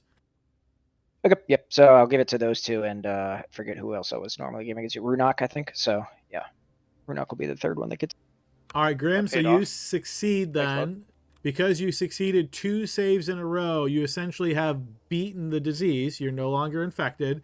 Caliban, you pass 1. All right, you guys continue marching for a 3rd day. Caliban, another con save. I guess could I just make this one at advantage? Because it's Yeah, you can do that. So 24. All right, so you will beat the disease at this point as well. Your maximum HP is not restored. However, that is permanently reduced until you get more powerful magic, much like the sisters. okay, and I don't know how to change that on my sheet, but Don't worry too much, because within the next 2 days of marching, you make your way back to Jost. whew. All right. All right, once you guys get back to Jost, you find it is much like you left it, the city of Fish. You guys are making your way, I assume, to the Temple of Sif to try to fill in Jagoda, the High Priestess, there on the events of everything that has occurred. Absolutely. Yep. All right, so we only have about 10 minutes left in our session, so I'd like to fast track this a little bit to get us prepped for next session. So essentially what's going to happen here is you're going to have plenty of time to rest and recuperate. Think of this as about a week's worth of time. Jagoda herself will tell you not to leave Jost, because she is getting some additional information and she wants you on hand so she can tell you some additional information as soon as it all comes to light. But she tells you, please take time to rest and recuperate. You certainly earned it. So you're essentially going to have about a week here in Jost to do exactly that: rest, recuperate, eat some decent meals, sleep in some good beds, that sort of thing. The sisters are very thankful of you. They really laud your efforts, telling both Jagoda and the rest of the Spear Maidens, or the clergy there, you could say, of your efforts. And you will hear talk of the adventures that you had there at Castle Orzelberg, and also the battle on the way back. And this seems to be very much on everybody's minds and hearts.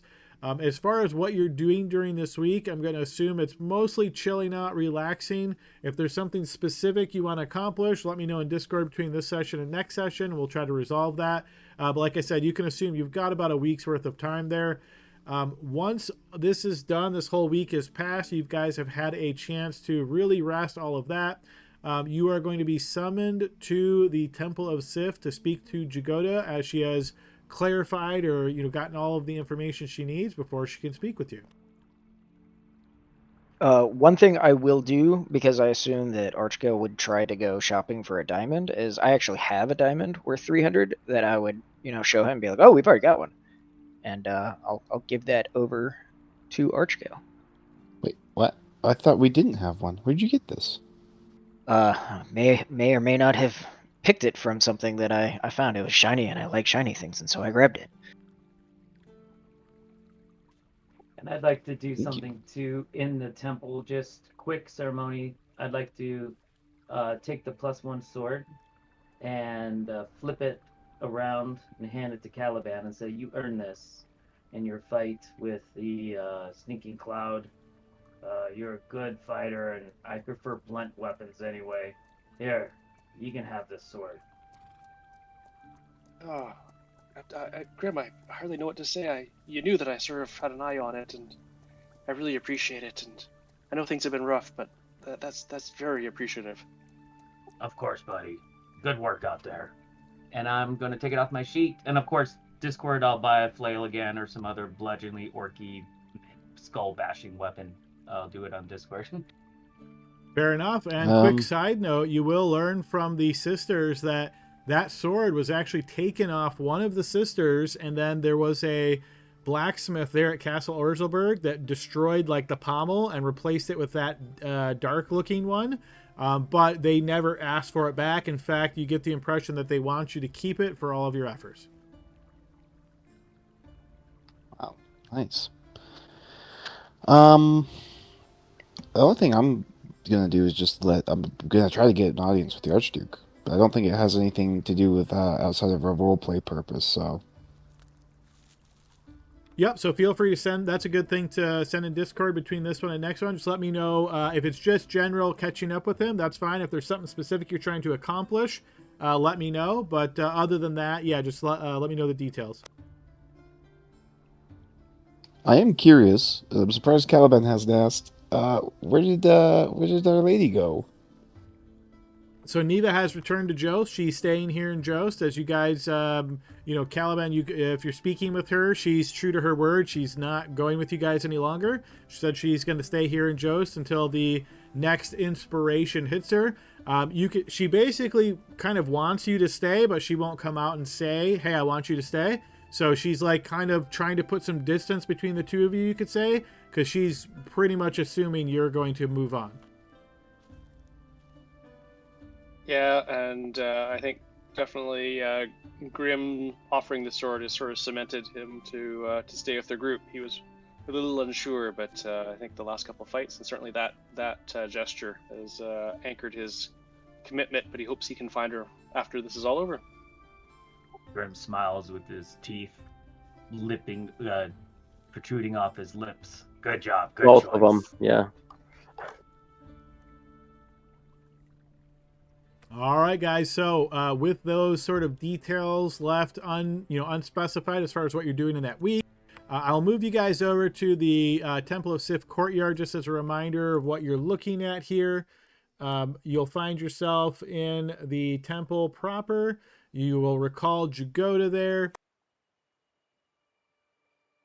And Jagoda is standing under this huge sheaf of arrows that are up on the ceiling, this holy symbol to Sif. As you guys have been summoned here after this week of downtime, she will smile and thank each of you as you have arrived, and then she will say, thank you for coming so promptly, and let me say again that you have my gratitude. Oh, did we unfortunately leave? Yeah, we did. I knew it. I didn't clean this map up. Let's see. You can go ahead and drag Laud on there.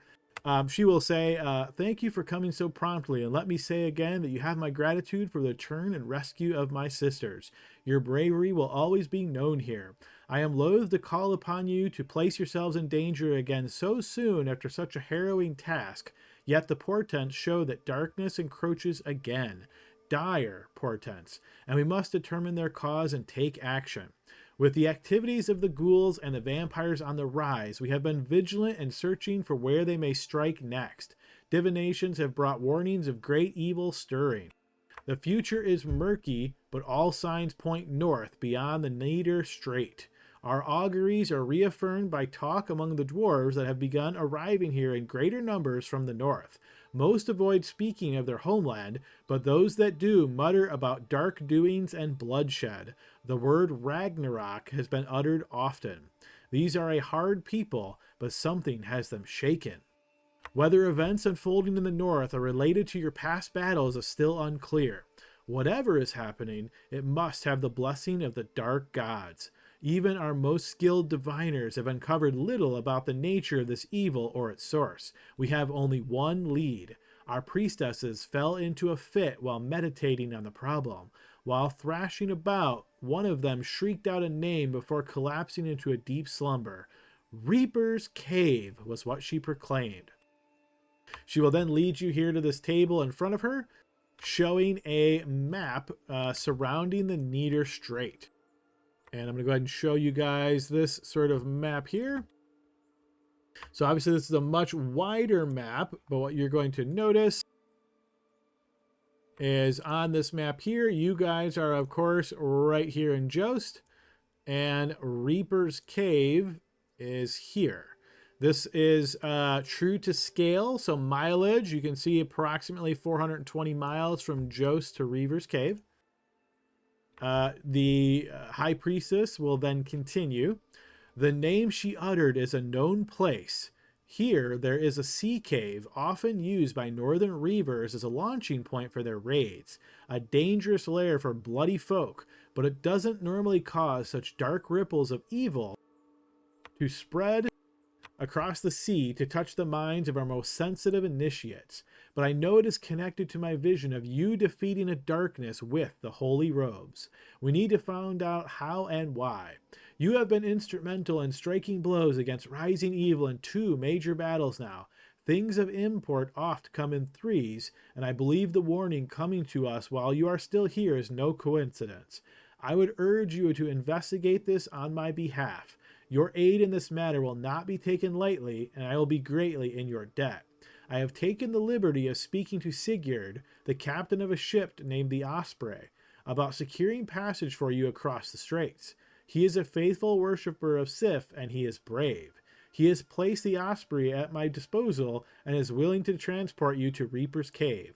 See what you can find there, and if it leads you to whatever sinister designs are unfolding, ghouls, vampires, or worse, whatever is rising there is a danger whose shadow could reach us even here. That much is clear. I am sending you into danger, I know. Should you need any additional assistance while in the north, present yourselves at Huldremos. Tell them I sent you, and show them the holy robes of Sister Adeline. It should be enough for an audience and petition for aid. May the holy robes shield you, and Sif's arrows guide you in your task. May you return victorious. And I'll post that whole chat so you guys don't have to try to remember all that into text here. She is also willing to answer any specific questions you guys might have with the last couple minutes we have here in session. Couple things. They were not killing the sisters, they were kidnapping them and turning them. Are they trying to turn them into super ghouls? Question 1. And then quick follow-up question, if you don't mind. How many sisters are missing in case there are super ghouls out there? Can't say how many Spearmaidens of Hope are missing. Unfortunately, I don't have an exact number. They work independently of one another. But yes, I am sure you are right. They were trying to turn them into Derricule, the most foul version of the ghouls. If they had been successful in turning multiple of our sisters, I don't know what that would mean for us, but nothing good. And do you have a weapons shop? Maybe like a 1d8 like spear would be cool. Jost has many shops that you will certainly find something of that nature. Okay. As far as like shopping goes, I know like regular potions of healing are relatively easy to find. What about like greater potions of healing? Is that something that we could find, and would they have a price point, or is that not common enough? Not easy to find, but go ahead and throw me a persuasion check. We can see if you find anything in town.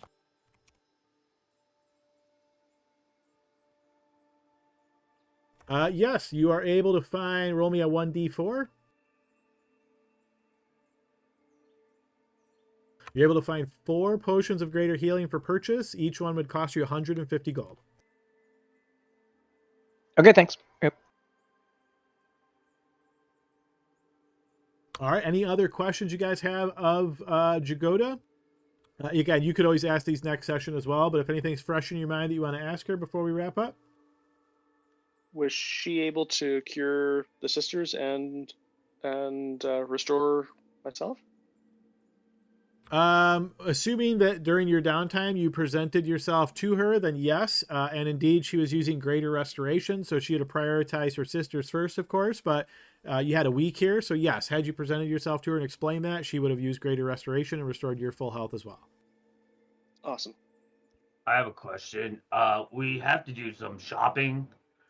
I lost my flail over there in the battle.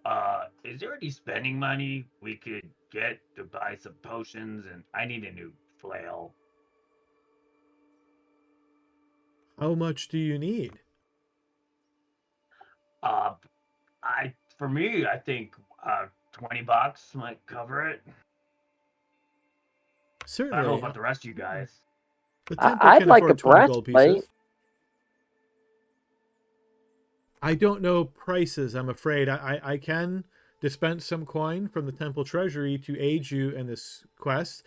Why don't you head out into the town and see what you need, and then come back and let me know a price on that, and I will see what I can do for you. Thank you. I'd like to describe the spellcaster person that has attacked us twice and see if she knows who that might be. You see, she will kind of narrow her eyes and she nods and she says, "Yes, the diviners have shown me his visage. That is Vukas Shroudson." Oh. Shroudson. We've heard that before somewhere. Well, yeah, that's a big deal.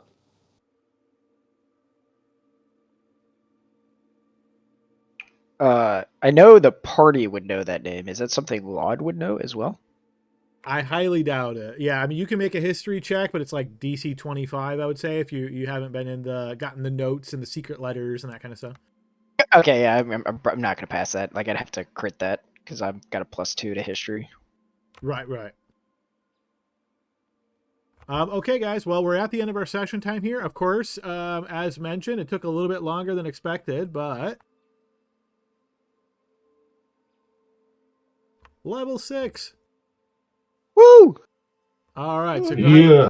and level yourselves up to level 6. That obviously occurred in the downtime between the 1 week before you presented yourself to Jagoda. So level 6, let me know if you have any questions about level 6, any prep, rule kind of stuff that you want to make sure is clear on. Let me know that. Other than that, though, it was a good session, everybody. We'll see everybody next week, and we will continue the adventure then. Great session. Woohoo! Thank you. Hey, Awesome, thanks, Adam. thank you. Thanks, everybody. Enjoy your week. Good night, all. Yeah. See you guys.